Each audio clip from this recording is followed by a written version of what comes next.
အားလုံးပဲမင်္ဂလာပါခင်ဗျာ Hello မြန်မာ Startup Let's Go Together Grow Together program လေးကအားလုံးပြန်လည်ကြိုဆိုလိုက်ပါတယ်ဒီ season လေးရဆိုလို့ရှိရင်တော့ကျွန်တော်တို့ရတနာ Art Cafe နဲ့ဒီ COEA Business Solution တို့ဒါပူပေါင်းစီစဉ်တင်ဆက်ထားတယ်ပေါ့နော်ကျွန်တော်တို့ဒီမြန်မာ Startup တွေအတွက်ကိုစိတ်ခွန်အားတွေပေးမယ်ပြီးတော့သူတို့ရဲ့ဒီစိတ်ပိုင်းဆိုင်ရာနဲ့ပတ်သက်တဲ့ support အထောက်ပံ့နေပေးဖို့ပေါ့နော်တော့ဒါရည်ရွယ်ပြီးတော့season တင်ဆက်တဲ့ပွဲလေးပဲဖြစ်ပါတယ်အဲ့တော့ဒီ season ကတော့ကျွန်တော်3ပွဲမြောက်ပေါ့နော်အရှိမတော့ကျွန်တော်တို့2ပွဲ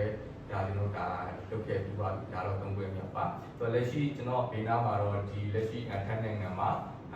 ဒီလိုဘန်ကောက်ပေါ့နော်ဘန်ကောက်ဒီထိုင်းနိုင်ငံမှာကျွန်တော်တို့ဒီ startup တွေအနေနဲ့ကိုယ့်ရဲ့လုပ်ငန်းတွေကိုစတင်လည်ပတ်နေတဲ့ဒါ startup လုပ်ငန်းရှင်တွေဖြစ်ပါတယ်အဲ့တော့ကျွန်တော်တရားချင်းစီမိတ်ဆက်ဖို့အတွက်ပေါ့နော်အလှည့်ပေးလိုက်ပါတယ်ခင်ဗျဟုတ်ညီလေးမင်္ဂလာပါ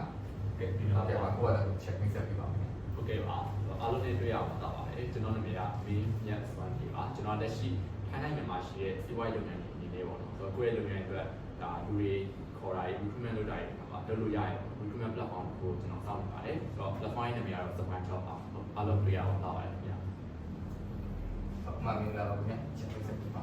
မိပါပါအဲကြောင့်ပါဒီကိုလို့ခေါ်လို့လည်းရပါတယ်ကျွန်တော်တို့ဒီထိုင်းနိုင်ငံမှာ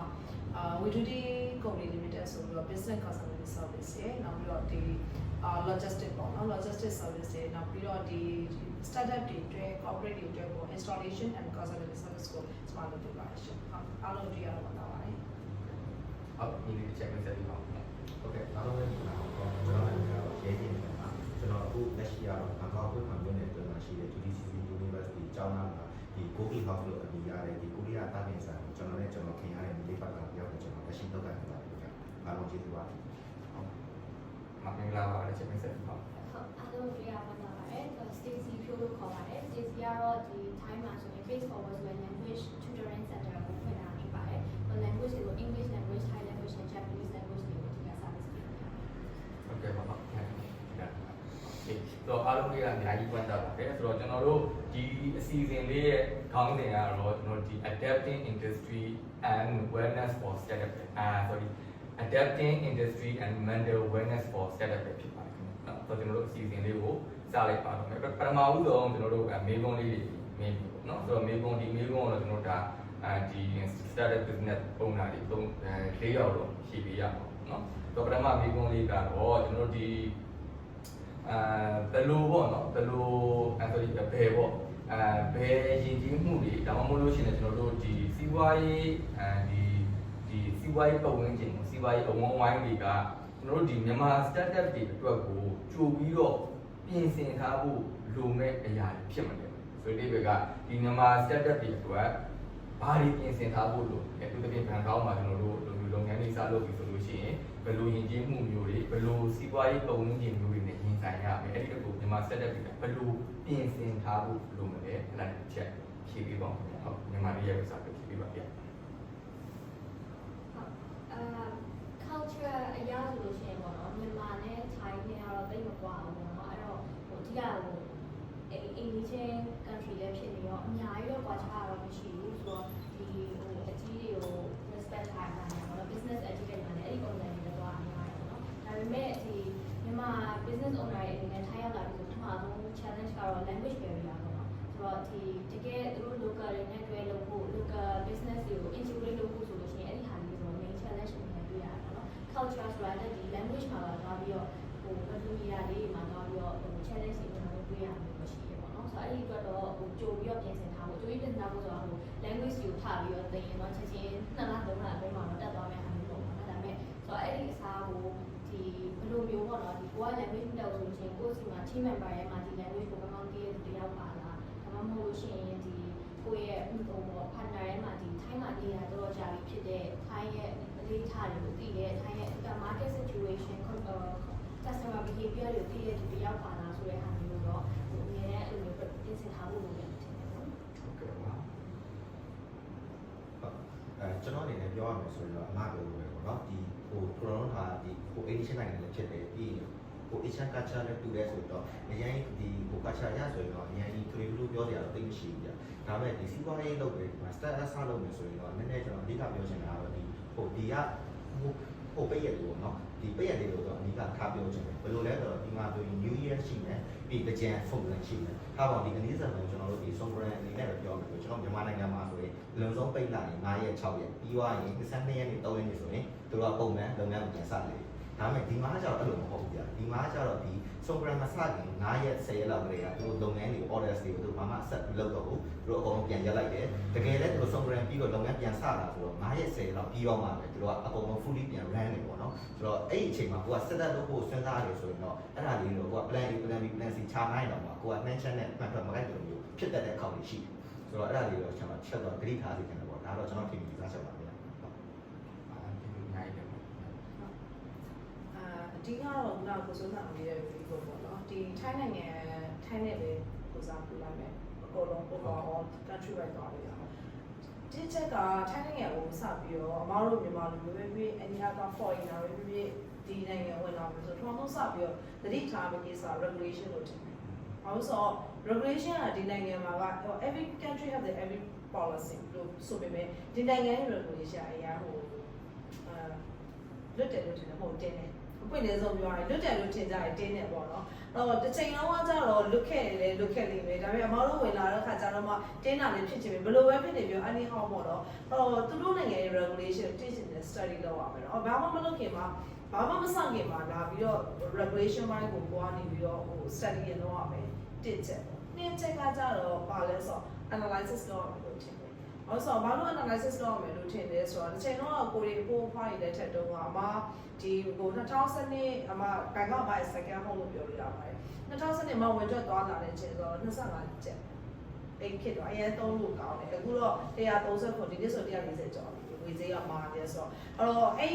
တော့အဲ့ဒီဟာရဲ့ analysis ပေါ့နော်ကိုဝင်လာတဲ့ခါကျရင်ကိုလုံးမဲ့ market တွေကိုလုံးမဲ့စီးပွားရေးတွေဒီနိုင်ငံနဲ့ပတ်သက်တဲ့ regulation တွေဘယ်နေရာမှာတွားပြီးတော့ညှိနိုင်လဲဘယ်နေရာမှာတွားပြီးတော့အကျုံးဝင်နိုင်လဲဘာလုပ်လို့ရမလဲဘာရေးစောင့်ရရှောင်ရနေကိုလုံးကိုအနေနဲ့သူတို့ရဲ့ regulation ကိုနားလည်အောင်လုပ်ပြီးမှဟိုလုပ်ထားတဲ့လို့ကျတယ်ပြင်ဆင်ထားတဲ့နောက်တစ်ခုက analysis ပေါ့ analysis ဆိုရင်ကိုယူမဲ့ market တွေကိုလုံးမဲ့စီးပွားရေးတွေဒီနိုင်ငံမှာရှိတဲ့ဟာတွေကအဆင်ပြေပါမှာစားသောက်ဆိုင်တစ်ခုဖွင့်တယ်ဘာတစ်ခုဖွင့်တယ်စာသင်ကျောင်းရဲ့အရှိမစာသင်ကျောင်းရဲ့ဟိုနေအိမ်ကျော်မှာတော့ဖွင့်လို့မရအောင်အမားတို့နိုင်ငံမှာအဲ့ regulation မရှိကြိုက်တဲ့နေရာကိုဖွင့်လို့ရတယ် high school ပဲဖြစ်နေပါ school ပဲဖြစ်နေအမားတို့ကြိုက်တဲ့အရေးဆိုင်ဖွင့်လို့ရတယ် liquor shop license ရှိလို့ဆိုရင်ဒီနိုင်ငံမှာလုံးဝမရဘူးပေါ့နော်ဒါအခုဟိုနှစ်ပတ်သုံးကတော့ culture ပေါ့ culture နဲ့ခုန analysis ကတော့ကိုကတော့လုံးချင်လိုက်တာပဲဖွင့်နေဆုံးပြောရတယ်ဆိုရင်ကိုလုံးချင်တယ်ဟိုကွဲ agency တွေရတယ်ဒီနေရာလေးနေရာကောင်းတယ် market ဘယ်လောက်ပဲကောင်းတော့ analysis ကိုလုပ်ထားတယ်ဒီတဲ့တယ်ဟို site ဖွင့်ပြီးသွားတဲ့ခါကျတော့ alcohol license ရှောက်လို့မရဘာလို့ဆိုတော့ high school က international school ကိုယ့်ရဲ့အနောက်မှာရှိနေတဲ့ပုံစံဖြစ်တဲ့ခါကျရင်ဒီ analysis တော့ကိုယ့်ရဲ့ investment ကဆုံးယုံနေတာပါလေ risk ဖြစ်သွားတယ် risk ဖြစ်သွားတယ်ပေါ့နော်နံပါတ်3ကတော့ culture လို့ထင်တယ် culture ကတော့မြန်မာနဲ့တရားနဲ့လည်းနည်းဟိုစစ်ဆုံးဖြစ်တယ်လို့အရင်တော့မသိတာဘူးဒါပေမဲ့ဟိုကိုယ်မှမရှိ culture လို့ဆိုတာရှိရပါတယ်ဆိုတော့စတွေ့ရတယ်တော့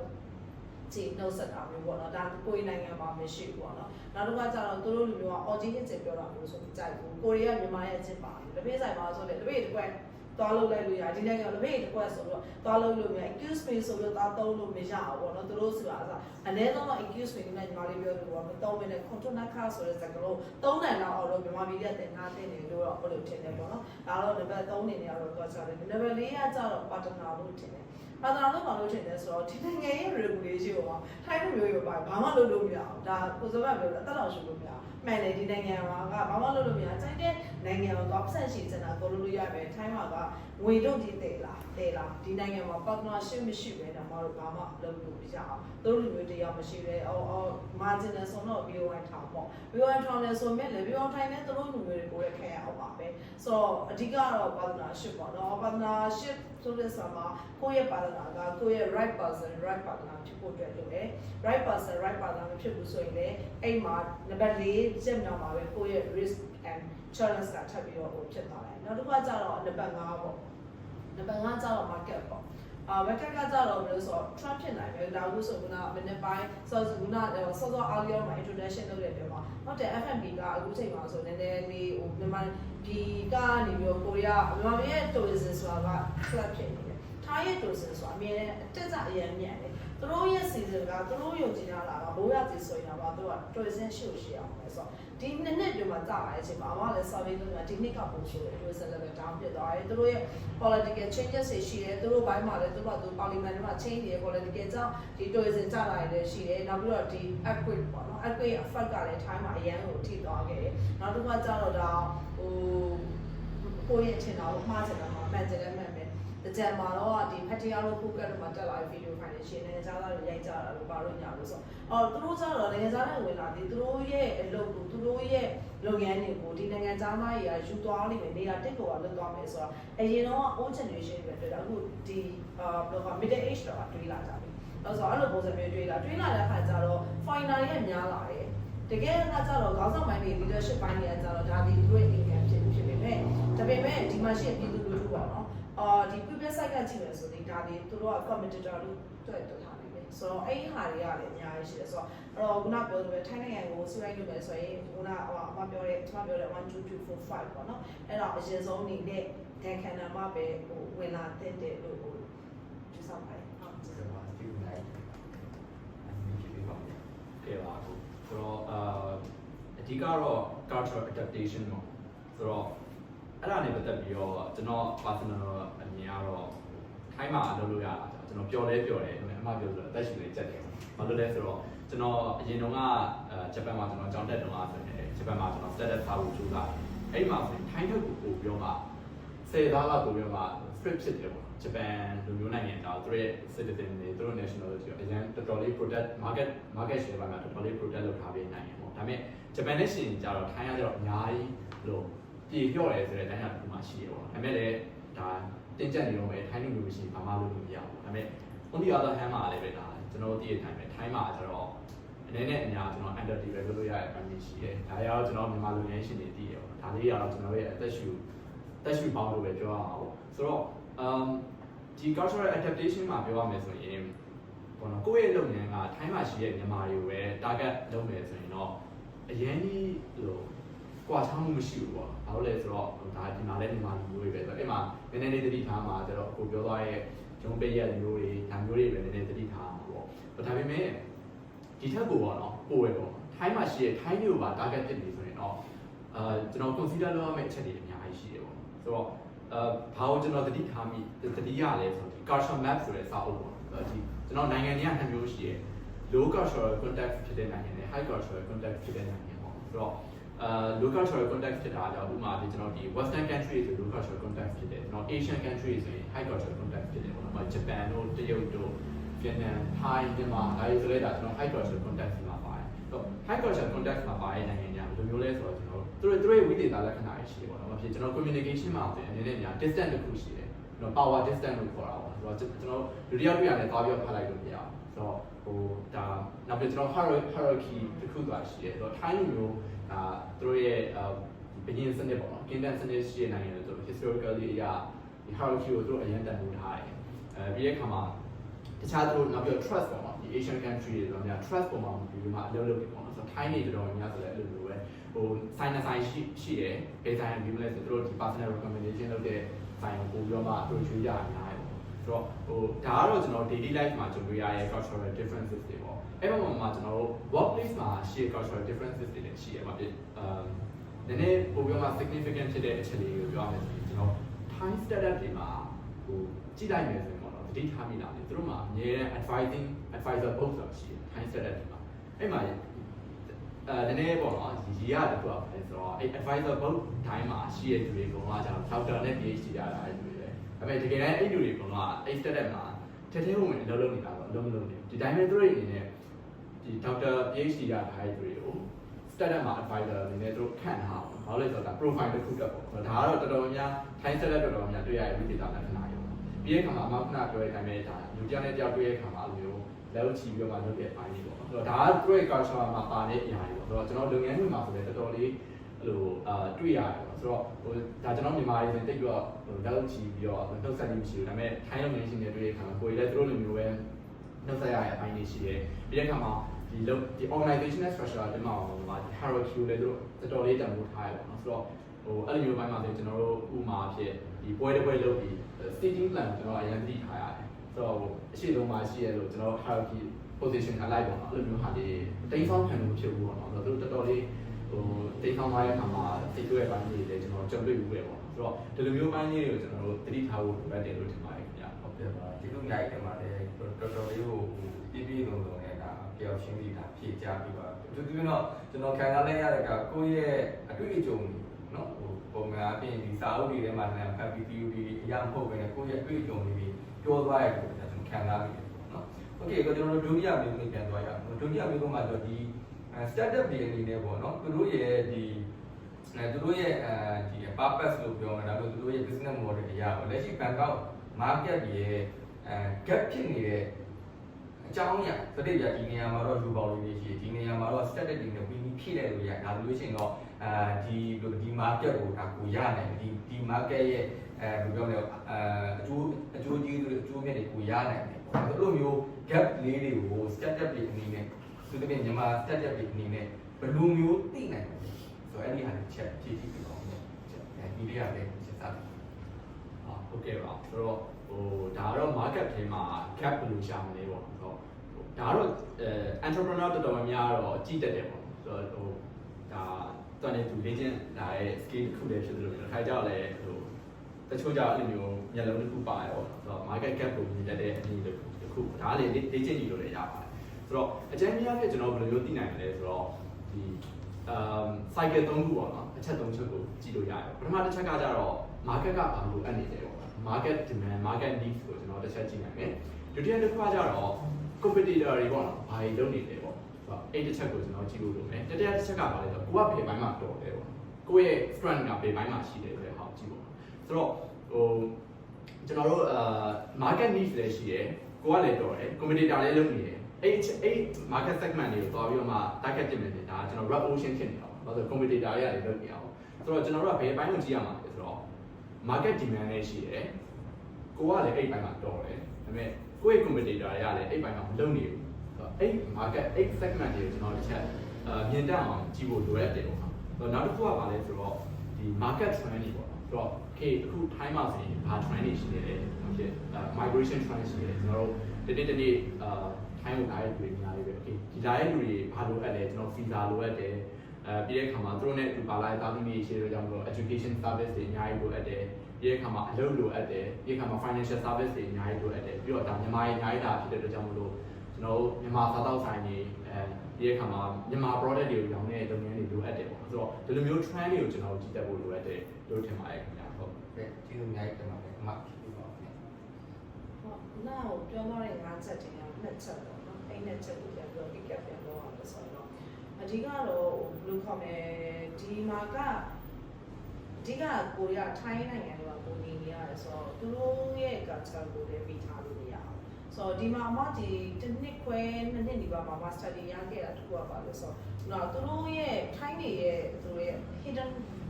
ကိုပါသူတို့ရဲ့ dark side ကကိုယ်ကိုဖိတ်ဖြစ်တယ်မြန်မာလူတွေဘောပေါ့လားမြန်မာလူပြောရတာလို့ပေါ့ဟိုအင်္ဂလိပ်လိုလာပါလိမ့်လို့ပဲပြောနောက်လိုပြောရရင်ဆိုတော့ထိုင်းတွေကမြန်မာလူဘုံတွေကသူတို့ရဲ့မွေးတွေကဆိုတော့မေဖီတွေကစပြီးတော့တင်ခဲ့တယ်ဆိုတော့သူတို့ရဲ့တမိုင်းမှာကကိုရီးယားအလောင်းမီဒီယာပြုလို့ဖြစ်နေတာဟုတ်ဆိုတော့ဘေးနောက်နဲ့အလောင်းမီဒီယာမပါမဖြစ်ဆိုတော့အဲ့မှာတွေကသူတို့ confirm ဆိုတော့မမြင်ဘူးတဲ့သူတို့တိတာပြတာဆိုတော့အဲ့ဟာတူကရှိတယ်ဆိုတော့ဘာသွားမြင်လဲဆိုတော့စီမံရေးလုပ်တဲ့ခါမှာသူတို့ကိုကြော်ပြီးတော့မြန်မာလူမျိုးတွေကကြော်တက်ကောင်းပါလားဆိုတော့ဟာတခုမေးမြင်တယ်လို့မြန်မာလူမျိုးတွေလုပ်တဲ့စီးပွားရေးတွေငါတို့ဒီတော့မှ support မပေးဘူးဆိုရဲ mindset တခုကသူတို့မှာရှိတယ်ဥပမာပြောမယ်ဆိုရင်မြန်မာရေးဖွင့်လာတဲ့ South South ဆိုင်ထိုင်းတွေဝင်နေတယ်ဒါဝင်ဖြစ်လာတယ်ဆိုအမကိုယ်တိုင်ကလည်းဒီနိုင်ငံထိုင်းကိုဘန်ကောက်ဆောက်ဝင်နေ restaurant and hostel နဲ့အမဆောက်ဝင်လာဆိုတော့ကိုရီးယားဖွင့်လာတဲ့ South South ဆိုင်ကိုထိုင်းတွေဝင်ဝင်လာတ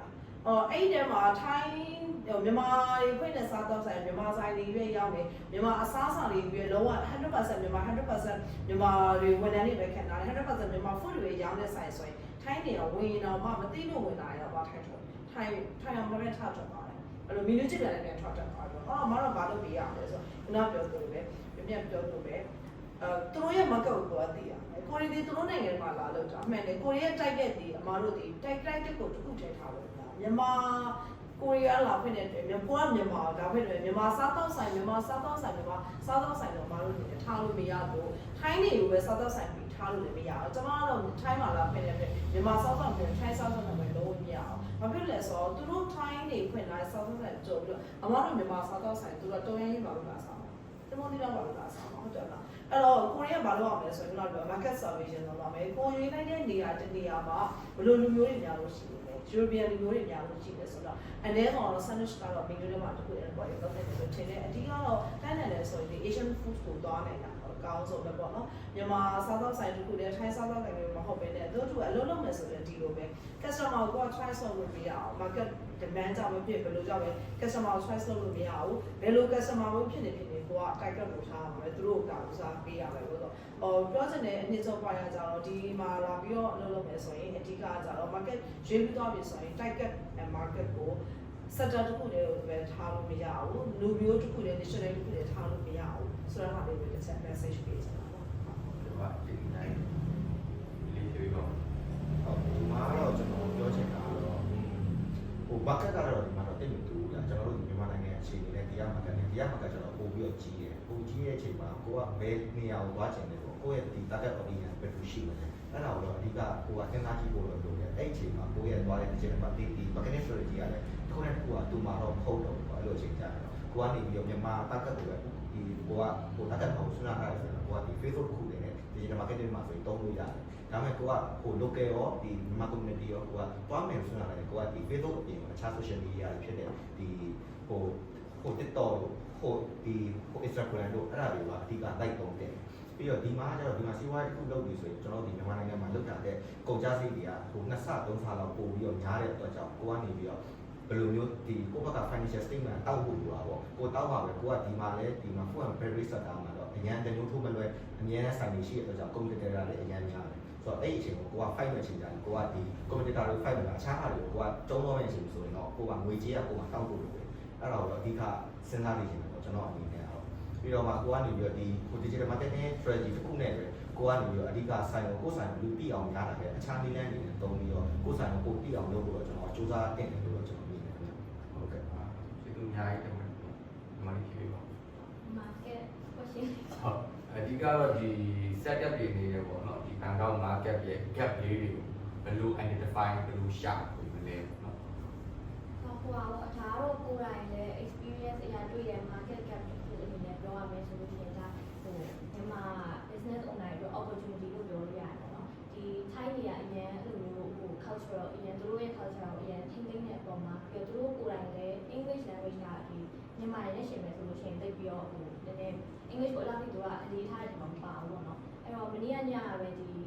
ီစင်ကာပူက investor တယောက်နဲ့တင်လာသွားပြီးတော့စဖြစ်တယ်ပေါ့နော်သူတို့ဆိုလို့ရှိရင်ဘာပြောလဲဆိုတော့မြန်မာ market ကို invest လုပ်ဖို့သူကအရင်စီဝင်လာတယ်သူ Southeast Asia တစ်ခုလုံးအနေနဲ့သူကပြောတာပေါ့နော်ဒါပေမဲ့မြန်မာမှာသွားပြီးတော့ပတ်စံထည့်မယ်ဆိုစင်ကာပူကလုံးဝမြန်မာနဲ့ sanction တွေရှိတော့ထည့်လို့မရဘူးအဲ့တော့ Thai ရောက်နေတဲ့မြန်မာ business startup owner တွေဆိုလို့ရှိရင်သူတို့လုံးဝအဲ့လိုစိတ်ဝင်စားတယ်ပေါ့နော်ဆိုတော့အဲ့လိုမျိုးပြောတာမျိုးတွေရှိတယ်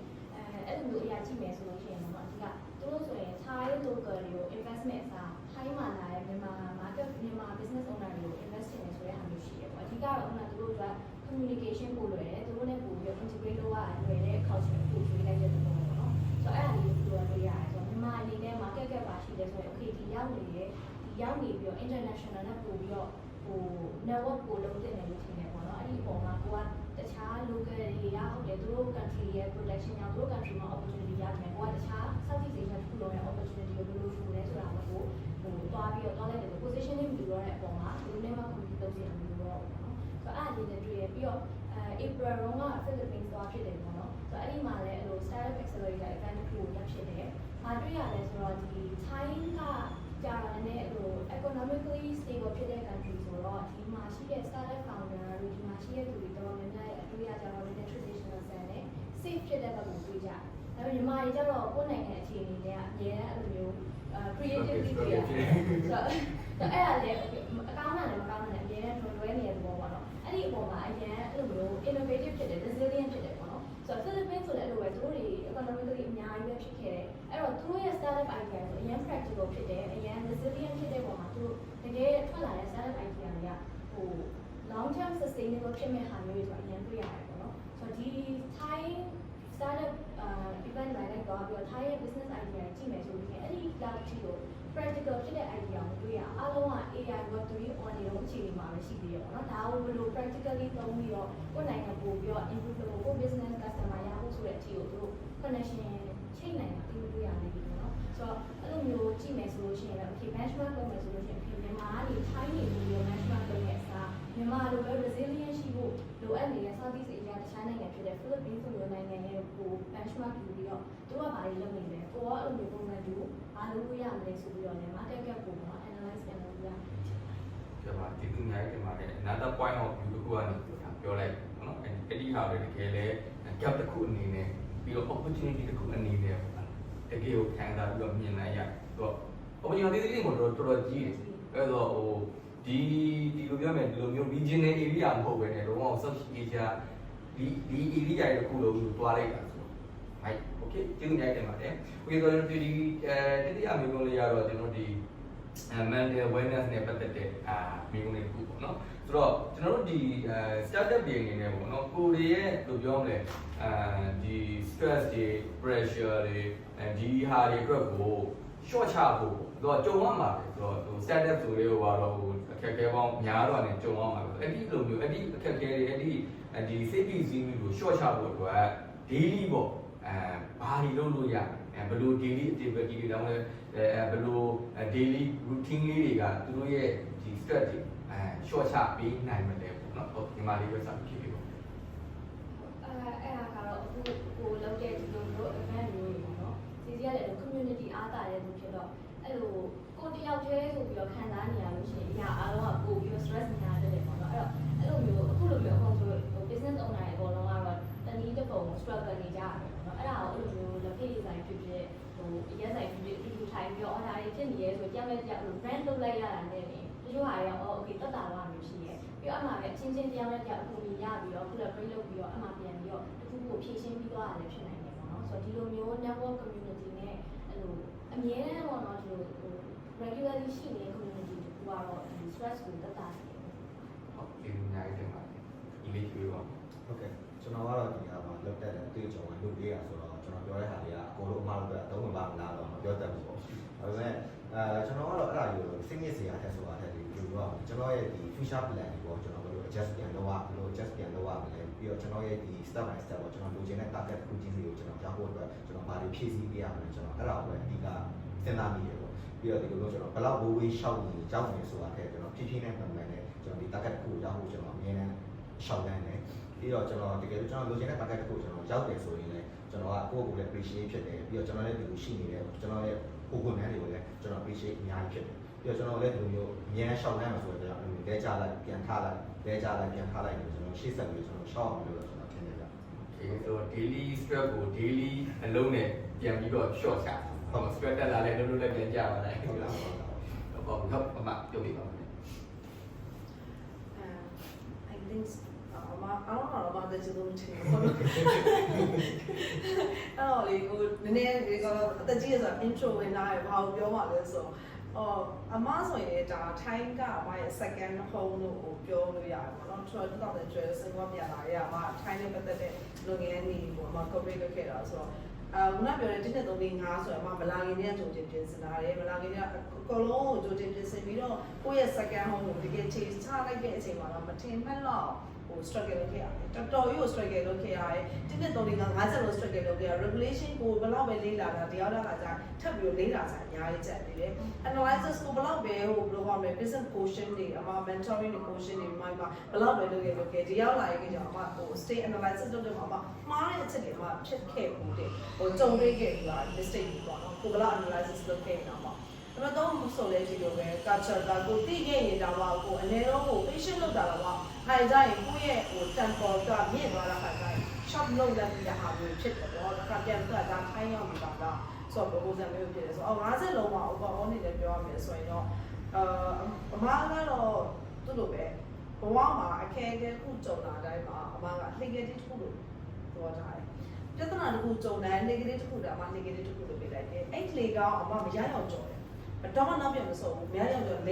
ကြလဲနေပုံတာပါပဲဘယ်ရောက်နေတယ်အဲ့ negative တစ်ခုတိုင်းနေလေကားတွေများတယ်ဆိုတော့အမတို့အမောဖို့လုပ်ပါတယ်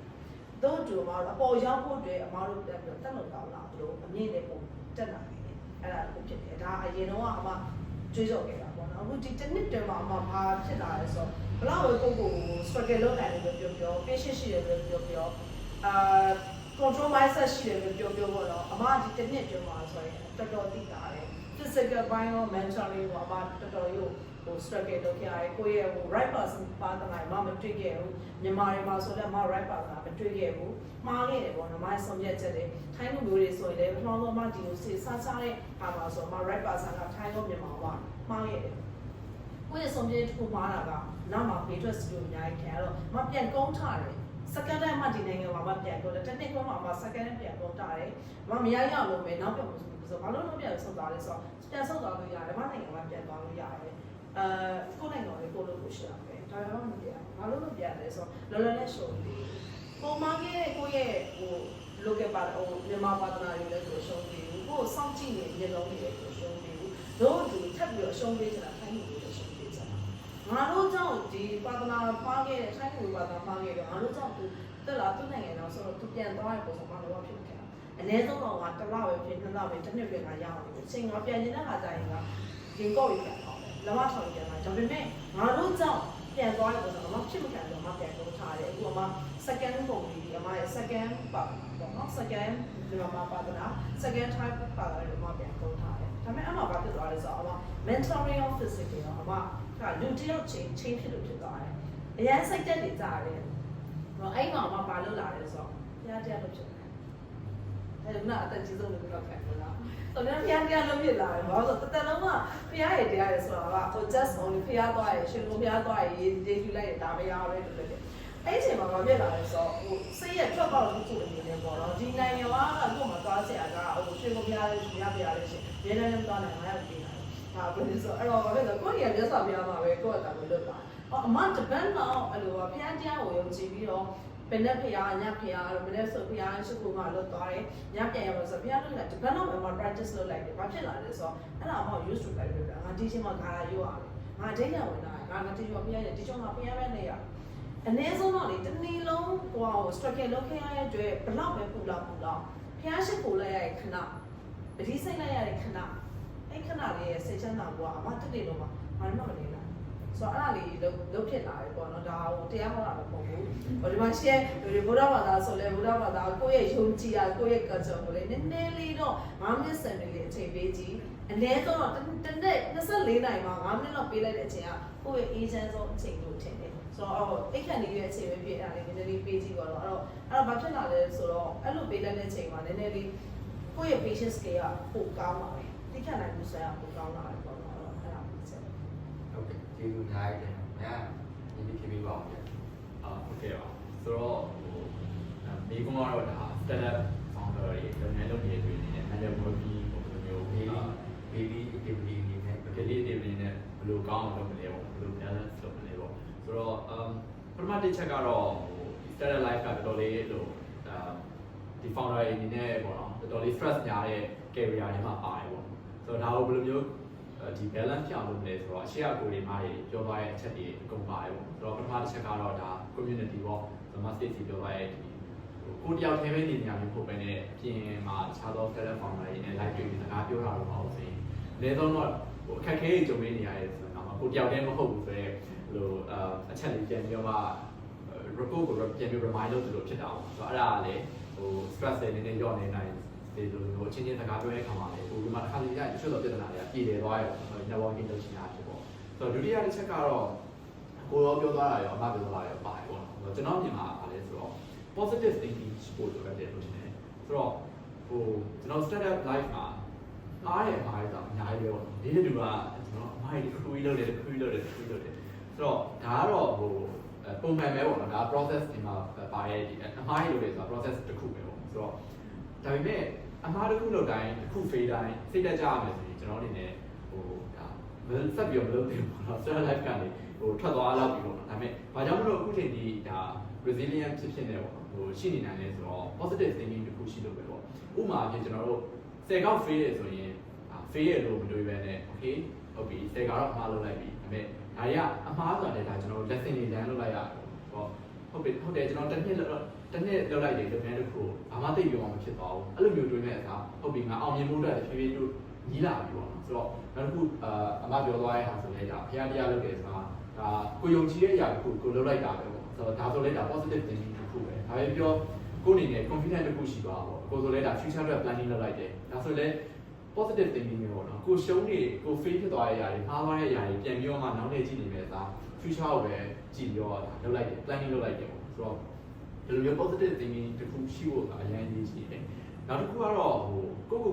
personal time လေးပေးဖို့လည်းအရင်အရေးကြီးတယ်လို့ကျွန်တော်မြင်တယ်ပေါ့နော်ဆိုတော့ကျွန်တော်ဆိုရင်အရင်တွေးရနေမှာပါတယ်ဒီခါလေးကြာရင်ကိုယ့်ရဲ့အတွေးနဲ့ပဲကိုယ့်နဲ့ကိုမွန်းချက်ပြီးတော့ဘာမှဆက်ပြီးလုပ်လို့ရတဲ့အခိုက်အတန့်ရှိရပေါ့အဲ့ခါကျရင်ကျွန်တော်မလုပ်လဲဆိုတော့ကျွန်တော်လမ်းလျှောက်တယ်ဆိုတာအိမ်နာပုံဝင်ကျွန်တော်လျှောက်တာပေါ့ဆိုတော့လျှောက်တာလည်းတစ်ခါလျှောက်ရင်တစ်နာရီခွဲနှစ်နာရီလောက်ကြာအဲ့လိုဘာမှမဟုတ်လို့တချင်းသားထောင်တယ်လမ်းလျှောက်နေရပဲဆိုတော့တစ်ခါကျရင်လေ့ကျင့်ခန်းလုပ်တယ်ခါလေးကျရင်ဟင်းချက်တယ်ဆိုတော့လူတိုင်းကတော့ကိုယ့်ရဲ့ဝါသနာပေါ်မှာမကြည့်တော့မှစိတ်ပန်းဖြစ်လို့ရတဲ့ဒီလမ်းလေးရှိတယ်ပေါ့ဆိုတော့အဲ့ဒါလေးတွေကိုလည်းအလုံးများနေတဲ့ခြားရရတယ်တော့မှမဖြစ်မနေလုပ်သွားဖို့လိုရတယ်လို့ကျွန်တော်မြင်တယ်ပေါ့ဆိုတော့ဒါကတော့ daily life မှာလုပ်လို့ရတဲ့ activity လေးတွေပါဟုတ် okay ကျေးဇူးအများကြီးတင်ပါတယ်ဟုတ်ကျွန်တော်တို့ရဲ့ဒုတိယပိုင်းအစီအစဉ်ကနေပြီးတော့ကျွန်တော်တို့ပြန်တွေ့ကြမယ်เนาะဆိုတော့လက်ရှိဒီအစီအစဉ်လေးကကျွန်တော်တို့ resilient as a business strategy adapting industry and mental wellness for startup ဆိုတဲ့ခေါင်းလေးနဲ့ကျွန်တော်တို့ဒါမေးဖြေလေးတွေလုပ်နေတာပဲဖြစ်ပါတယ်ပေါ့เนาะကျွန်တော်ဒုတိယပိုင်းအစီအစဉ်မှာပြန်ပြီးတော့တွေ့ကြပါမယ်အားလုံးကျေးဇူးအများကြီးတင်ပါတယ်ခင်ဗျာ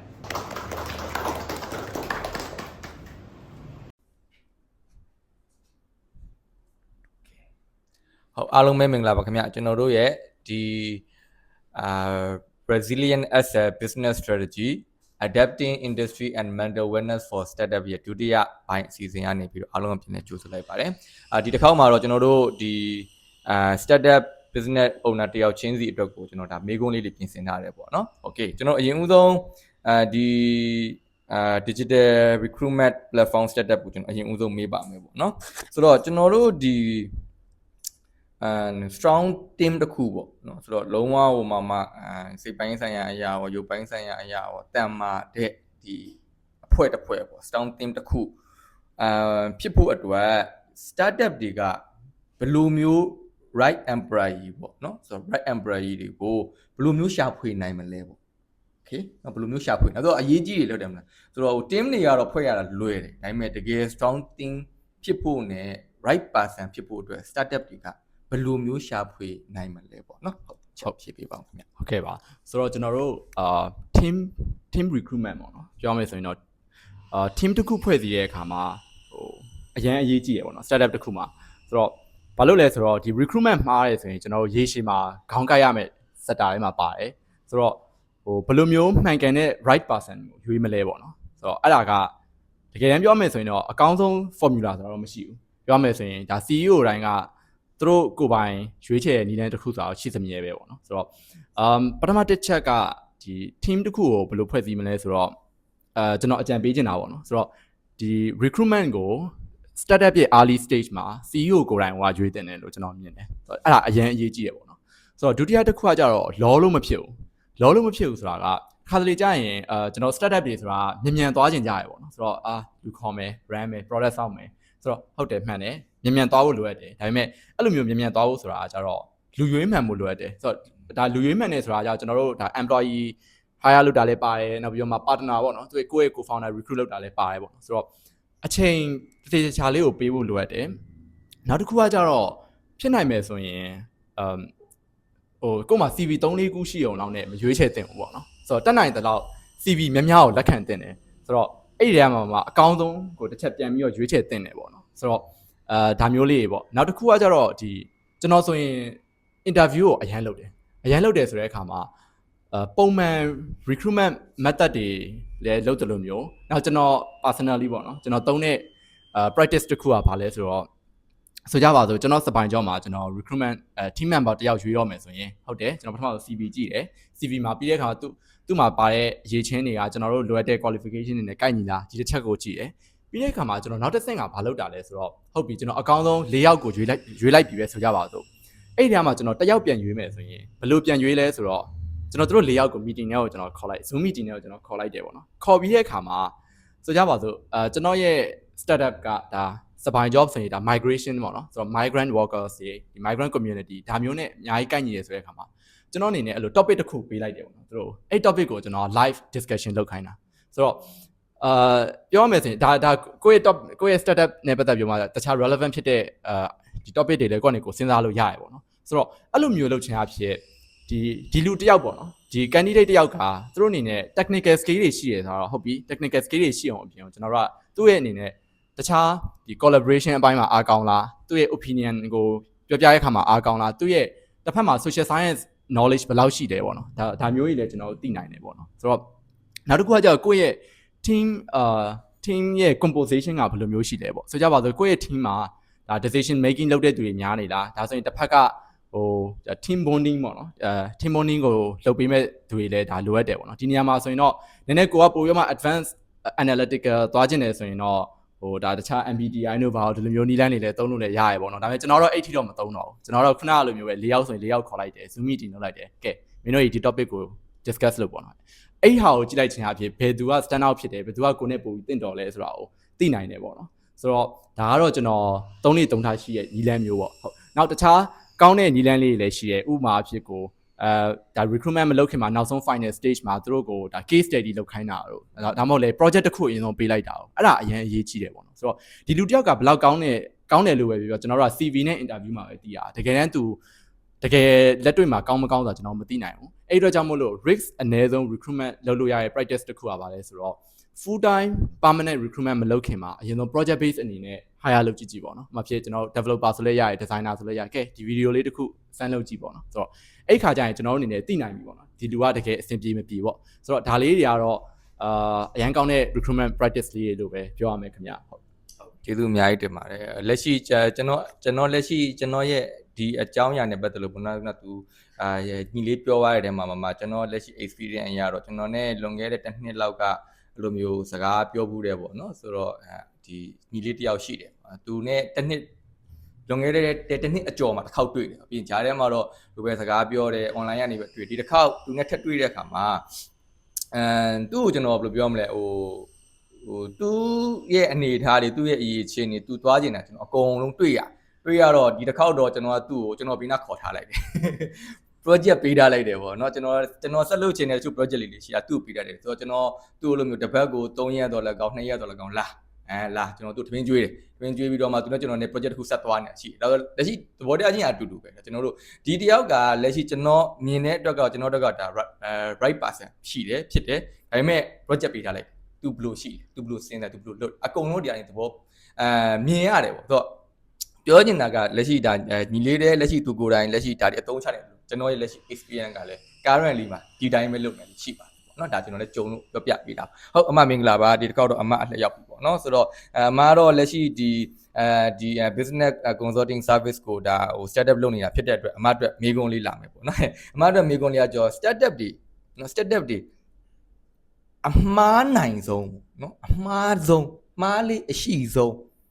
းအမှားတစ်ခုကဘာဖြစ်နိုင်မလဲနော်ပြီးတော့အဲ့ဒီအမှားကိုဘယ်လိုရှောင်နိုင်မလဲပေါ့အဲ့ဒါလေးတစ်ချက်ဖြေပေးပါဦးခင်ဗျဒီမှာ share starter တွေထားရအောင်လို့လုပ်နေပြန်ပြီ လုပ်ပါဦးမိုင်ခုနကပေါ့နော်ဟိုပြောသွားတဲ့ဒီမကိုစွဲမန်းအောင်ဗာမေးမယ်ဆိုတော့အမပန်တာလုပ်တယ်ဆိုရင်သူတို့သွားပို့ပဲဒါမှ just go through ပဲအမဘယ်တော့မှ answer လည်းမစင်စားဘူး question လည်းသေချာမဖတ်ဘူးသူဗာမေးဆိုတော့ခုနပြောလိုက်တဲ့1 2 3 4 5ပေါ့အမပထမဆုံးဒီပထမပိုင်းမှာပြောခဲ့တဲ့1 2 3 4 5တွေကပဲခု question တွေကလို့ထွက်နေတာဆိုတော့ starter တွေမှာပထမဆုံးဘာကိုအမှားနိုင်ဆုံးလဲဆိုတော့ဟို starter ဆိုတာကအပွင့်လင်းဆုံးပြောရရင် entrepreneur ပဲပေါ့နော်သူပြောသလို entrepreneur ပဲအမတို့ starter တွေဆိုတာအမတို့ဆုံးဦးတင်ထွင်လုပ်ငန်းရှင်တွေပဲပေါ့နော်အဲ့တော့ဟိုဥပမာတစ်ခုပြောရမယ်ဆိုရင်အမမြန်မာပြည်မှာ corporate level ကိုရောက်နေတဲ့ startup လုပ်ငန်းရှင်တစ်ပုံရှိတယ်ဟိုနေ့ကကိုငယ်ဖြိုးကအစပေါ့နော်အမ hero ဖြစ်ဆုံးလူတစ်ယောက်ရှိတယ် hero ဖြစ်တဲ့လူတော့ရှိခဲ့ပေါ့နော်ဒါပေမဲ့အဲ့တရားတွေမှာဥပမာတစ်ယောက်ကို pick up လုပ်ရမယ်ဆိုရင်တော့176ကိုသိကြမယ်လို့ထင်တယ်ကိုထွန်းနိုင်ပေါ့နော်တစ်ရှိ176ဘာပဲလို့176ရှိတယ် call center Ocean Blue ကကိုထွန်းနိုင်ဆိုရင်ဒါအမနဲ့အကိုလိုပါပဲသိပါတယ်ဟိုသူဆိုရင်သူ့ရဲ့ life ကဘာလုပ်ခဲ့ရလဲဆိုအရင်တော့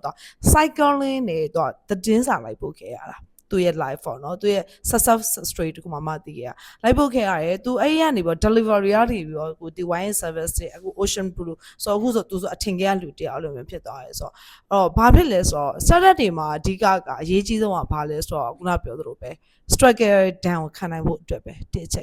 ကတော်များ startup တွေကမခံနိုင်ဘူး startup လုပ်လိုက်တယ်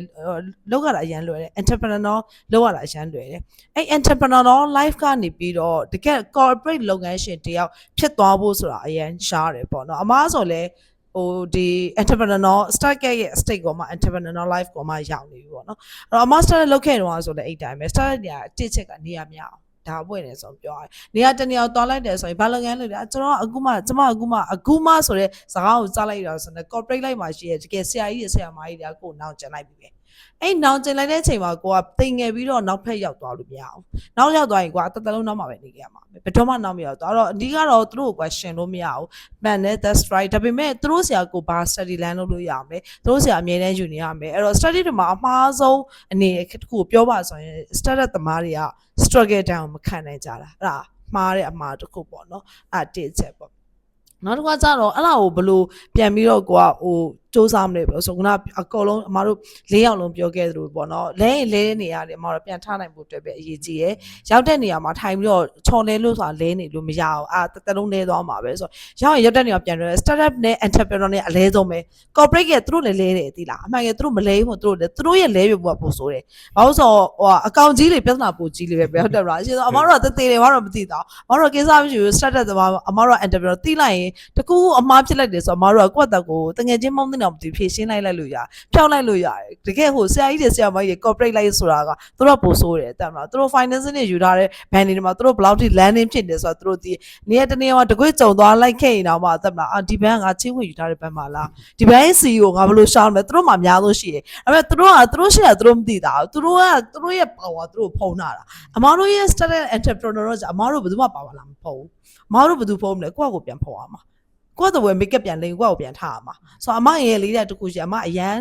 စိတ်အရန်ညက်လာပြီဆိုတော့အမလုပ်တဲ့အလုပ်တစ်ခုရှိအမအရန်လှပြင်ပြီးတော့ပြန် shopping ထွက်လိုက်တယ်တပြည့်ဘာမှမဝယ်နိုင်တော့အမ window shopping လုပ်ဖြစ်တယ်အဓိကတော့ကိုအဲ့နေ့မှာကို motivate ဖြစ်သွားတယ်တော့ဒီမှာဘာမှမဝယ်နိုင်လေကိုက window shopping ထွက်နေရပဲဆိုတော့အဲ့ဒီဟာတကူရောက်တဲ့နေရာကနေရောပြန်ထားနိုင်ဖို့ပဲရေးကြည့်တယ် startups ကွာ corporate လုပ်ငန်းရှင်တွေအကုန်လာတယ်တစ်ချိန်တော့ startup ကစခဲ့တာပဲဘယ်လောက်ချမ်းသာတဲ့စီးပွားရေးလုပ်ငန်းရှင်တွေပဲဖြစ်နေသူတို့မိဘချမ်းသာရဲဆိုပေမဲ့အဲ့မိဘကလည်း startup ကစခဲ့ရတာပဲဆိုတော့လူတိုင်းမှာကဟို success story ရှယ်လို့လူတွေသိကြတာ success story ရှယ်ဆိုဘယ်သူမှမသိကြအောင်အားလုံးမှာရှိတယ် success story ပြီးမှ success story ကိုလာတာဆိုတော့ဟို startup entrepreneur တွေကိုအဲ့ message ကလေးဟိုချက်ပေးချင်ပါတယ်ဟုတ်ကဲ့ပါအမကျေးဇူးအများကြီးတင်ပါတယ်ဆိုအမပြောသွားတဲ့တဲမှာမဒီခုနဟို startup တွေနေရာပေးမခံရတာเนาะဆိုတော့အဲ့ဒီဟာကြောင့်ကျွန်တော်တို့ဒီလိုပွဲမျိုးတွေဒါလုံးတကယ်ပြောတာဘာဖြစ်လို့လဲဆိုတော့ဟို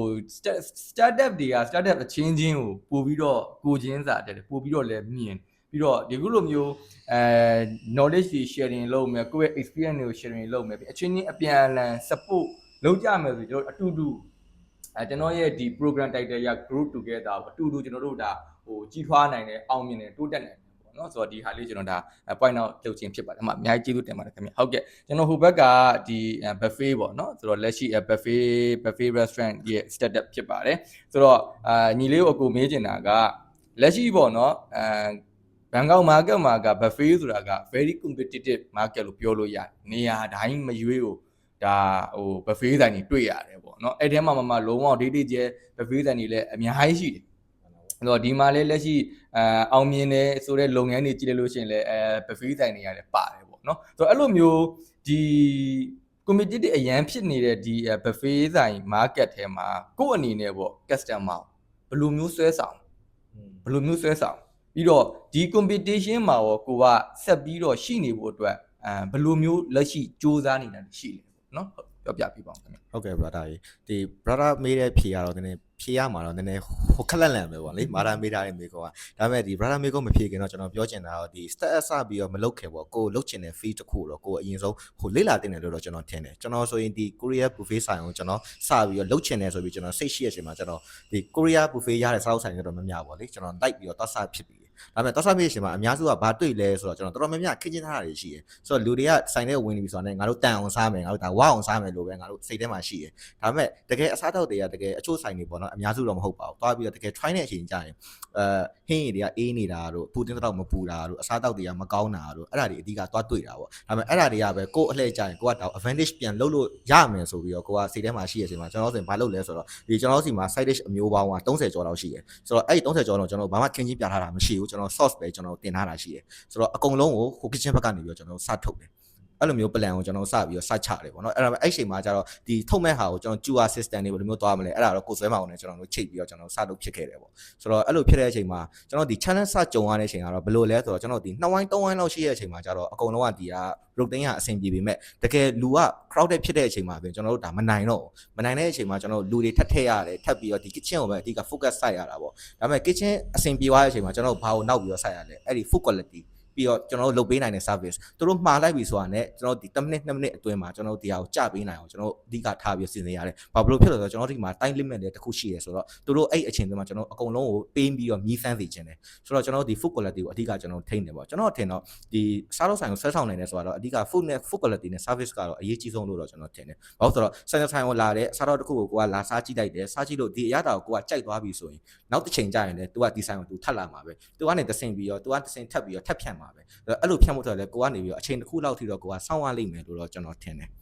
ဆိုတော့အဓိကအဲ့ဒါတော့အရေးကြီးဆုံးလို့ကျွန်တော်မြင်တယ်ခင်ဗျဟုတ်ကဲ့ပါဟုတ်ကျွန်တော်မြင်လိုက်တာတော့ဟိုပထမအဦးဆုံး point တစ်ခုကတော့ differentiate ပိုင်းပေါ့နော်ဆိုတော့သူများဒီရဲ့ဟိုခင်းချင်းတဲ့ပုံတွေသူတို့တွေလက်ရှိပေးနေတဲ့ service တွေနဲ့မတူတဲ့ဒါမှမဟုတ်ရှင်လည်းပို့ပြီးတော့ကောင်းမွန်တဲ့နောက်ပူနွေးနွေးလေးပူနွေးနွေးလေးမလက်လက်ဆက်ဆက်လေး kitchen ထွက်လာတဲ့ဟာမျိုးလေးနော်အဲ့ဒါမျိုးတစ်ခုတွေ့တယ်နောက်တစ်ခုကကျွန်တော် food quality နဲ့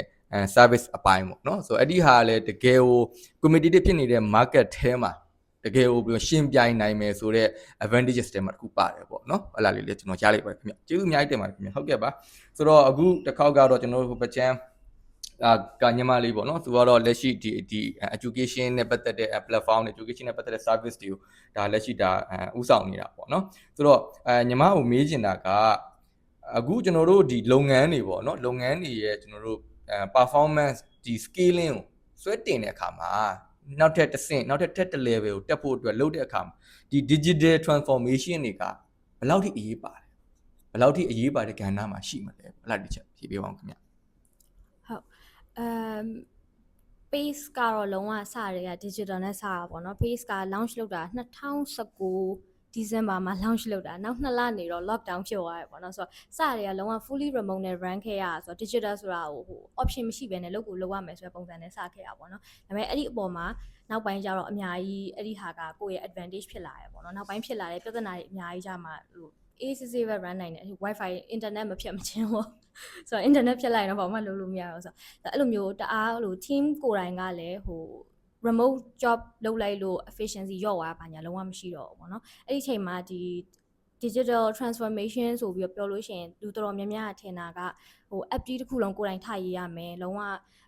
ဟိုဘယ်လိုပြောမလဲ code ရေးနိုင်တဲ့သူရှိမှလုပ်လို့ရမယ်လို့ထင်တာပေါ့နော်မဟုတ်ဘူး digital transformation ဆိုတာဟိုရှိပြီးသား tools တွေကိုပဲကိုယ့်ရဲ့လိုအပ်တဲ့အပေါ်မှာဘယ်လိုမျိုးသုံးနိုင်မလဲဘယ်လောက်အထိသုံးနိုင်ပြီးတော့ဟို cost တွေ short ချနိုင်မလဲပေါ့နော်ပြီးတော့ဟို efficiency ပိုတက်နိုင်မလဲပေါ့နော်ဆိုတော့page ဆိုလို့ရှိရင်စရဲက platform ရေးတာအမှန်ဆိုဒီပြီးခဲ့တဲ့နှစ်ကမှစာရေးတာပေါ့နော်ဆိုတော့ကျောင်းသားပေါင်း3000လောက်ရောက်နေပြီဟိုဘာမှကိုယ့်ရဲ့ကိုယ်ပိုင် platform တွေပါရေးထားတာမရှိဘူးအကုန်လုံး existing tools တွေနဲ့တွားရပေါ့နော် Google Suite ဆိုလို့ရှိရင်လုံးဝပြောင်းချလဲနေအောင်ရှိသမျှအကုန်လုံးကိုတေချာသုံးတာမျိုးရှိရယ်ပြီးရင်ဒီ social media marketing တွေတွားတာရှိရယ်ပြီးလို့ရှိရင်ဟို internet communication ဆို Slack tool တို့ပါတော့ပေါ့နော် Notion တို့အဲ့လိုမျိုးတွေနဲ့တွားတာရှိရယ်ဆိုတော့ဟိုပြောမယ်ဆိုရင်ဒီကိုယ်တွေလုံးမဲ့ business တော်တော်များများအတွက်အခု startup အနေနဲ့ဆိုလို့ရှိရင် cost ကလုံးဝကုန်စရာမလိုဘဲနဲ့ရှိပြီးသား tools တွေကိုတည်တည်ချာချာသုံးနိုင်မယ်ဆိုလို့ရှိရင်အများကြီး scalable ဖြစ်တယ်ပေါ့နော်ဆိုတော့အဲ့တော့ digital transformation ဆိုပြီးတော့ပြောလိုက်လို့ရှိရင်အကြီးသွားမစင်စားဘဲနဲ့okay ဒီကိုလုံနေရနေပြီးတော့အခုဆိုလို့ရှိရင် ChatGPT ပေါ်လာတယ်အဲ့ဒီဟာကိုဘယ်လိုမျိုး efficiently သုံးပြီးတော့တချို့ဟာတွေကိုပို့ပြီးတော့မြန်ပြီးအောင်လုပ်မလဲပေါ့နော်ဆိုတော့ဆိုအခုပြောမယ်ဆိုရင် personally run နေရ company က3ခုလောက်ရှိရယ်ပြီးတော့ဟို non profit run နေရ2ခုလောက်ရှိရယ်ပေါ့နော်အဲ့ဒါတွေအကုန်လုံးကိုဟို personal assistant လုံးဝမလိုဘဲနဲ့ schedule အားလုံး manage ပြီးတော့ run နိုင်တယ်ဆိုတဲ့ဟာကလည်းဒီ existing tools တွေကိုပဲ efficiently သုံးနိုင်လို့ပဲပြောရမယ်ပေါ့နော်ဆိုတော့အဲ့လိုမျိုးကိုအရင်ဆုံးကို personal အတွက်ကို try ကြည့်ပေါ့နော် try ကြည့်ပြီးတော့အဲ့ဒီဟာကိုလည်း business မှာပြန်ပြီးတော့ adopt လုပ်ဖို့ပေါ့နော်ဆိုတော့တော်တော်များများတွေ့ရတာကတော့ဒီအခုနောက်ပိုင်းဆိုရင်ပေါ့နော်ဒီအဲ့ဒီ technology adoption လုပ်နိုင်တဲ့သူနဲ့မလုပ်နိုင်တဲ့သူမှာအရင် efficiency ကွာဝါမြင်ရတယ်ပေါ့နော်ဆိုတော့ကိုယ်တိုင်လည်းဒီ business network ထဲမှာရှိတော့အတူတူအလုပ်လုပ်နေတဲ့သူတွေကိုကြည့်မယ်ဆိုလို့ရှိရင် okay သူတို့လောက်ရမယ်အလုံးနဲ့သူတို့ဘာလို့အရန်အလုံးရှုပ်နေရလဲဆိုတော့သူတို့ဆိုလာပြီးတော့ပြောရပေါ့နော်ဟိုစိတ်စီကိုယ်တိုင်လည်းအဲ့လို startup တွေကို mentor လုပ်ပေးတာတွေပဲလည်းရှိတော့task တွေကမနိုင်တော့ဘူးအမြဲတမ်း overwhelming ဖြစ်နေရဆိုပြီးတော့တေချာဝင်ပြီး analyze လုပ်လိုက်လို့ရှိရင်ဟိုလွယ်လေးလုပ်ပြီးတော့တချို့ဟာတွေ automate လုပ်လို့ရမယ့်ဟာကို existing tools တွေကိုမစင်စားမိနေတာတို့ဘာလို့အဲ့လိုမျိုးလေးတွေ့ရရပေါ့နော်ဆိုတော့အဲ့တော့ digital transformation ဆိုလို့ရှိရင်အရင်ဆုံးရှိပြီးသားဟာကိုဘယ်လိုမျိုးအသုံးချမလဲအဲ့ဒီဟာကိုပဲစစဉ်းစားဖို့တော့တစ်ချက်ပြောချင်တယ်ပေါ့နော်ဆိုတော့scaling လုပ်တဲ့နေရာမှာလည်းအဓိကအခု platform ရေးရဆိုတာလည်းပေါ့နော်အဓိကstartup တွေဆိုလို့ရှိရင်စဉ်းစားရမှာခုနပြောလို့ပြောလို့ပဲ scalability ပေါ့နော် scalability ကိုစဉ်းစားပြီဆိုလို့ရှိရင်လည်းကိုကထပ်ပြီးတော့ချဲ့တိုင်း cost ကအဲ့ဒီအတိုင်း direct လိုက်တက်လာဆိုအဲ့ဒါ scalability မဟုတ်ဘူးပေါ့နော်အဲ့ဒါကိုယ့်ရဲ့ business ကိုပို့ပြီးတော့တစ်ခုကနေနှစ်ခုဖြစ်သွားတာပဲရှိတာပေါ့နော်ဆိုတော့ကိုကထပ်ပြီးတော့ချဲ့တိုင်းမှာ cost ကလည်းမတက်လာဘူးဆိုတော့ဟာကိုဘယ်လိုသွားမလဲဆိုတဲ့ဟာ digital transformation ပေါ့နော်ဆိုတော့customer တွေပိုများလာမယ်ဒါပေမဲ့ cost ကတော့ဒီတိုင်း flat line ဖြစ်နေရမယ်အဲ့ဒါကိုက digitally ဘယ်လိုလုပ်မလဲဆိုပြီးစဉ်းစားတာကတော့ digital transformation ပေါ့နော်ဆိုတော့အဲ့ဒါလေးပဲဟုတ်ကဲ့ပါကျေးဇူးအများကြီးတင်ပါတယ်ဆိုတော့ကျွန်တော်ရလိုက်တဲ့ point 3 point ရှိတယ်ပေါ့နော်ပထမတစ် point ကကြတော့ဒီ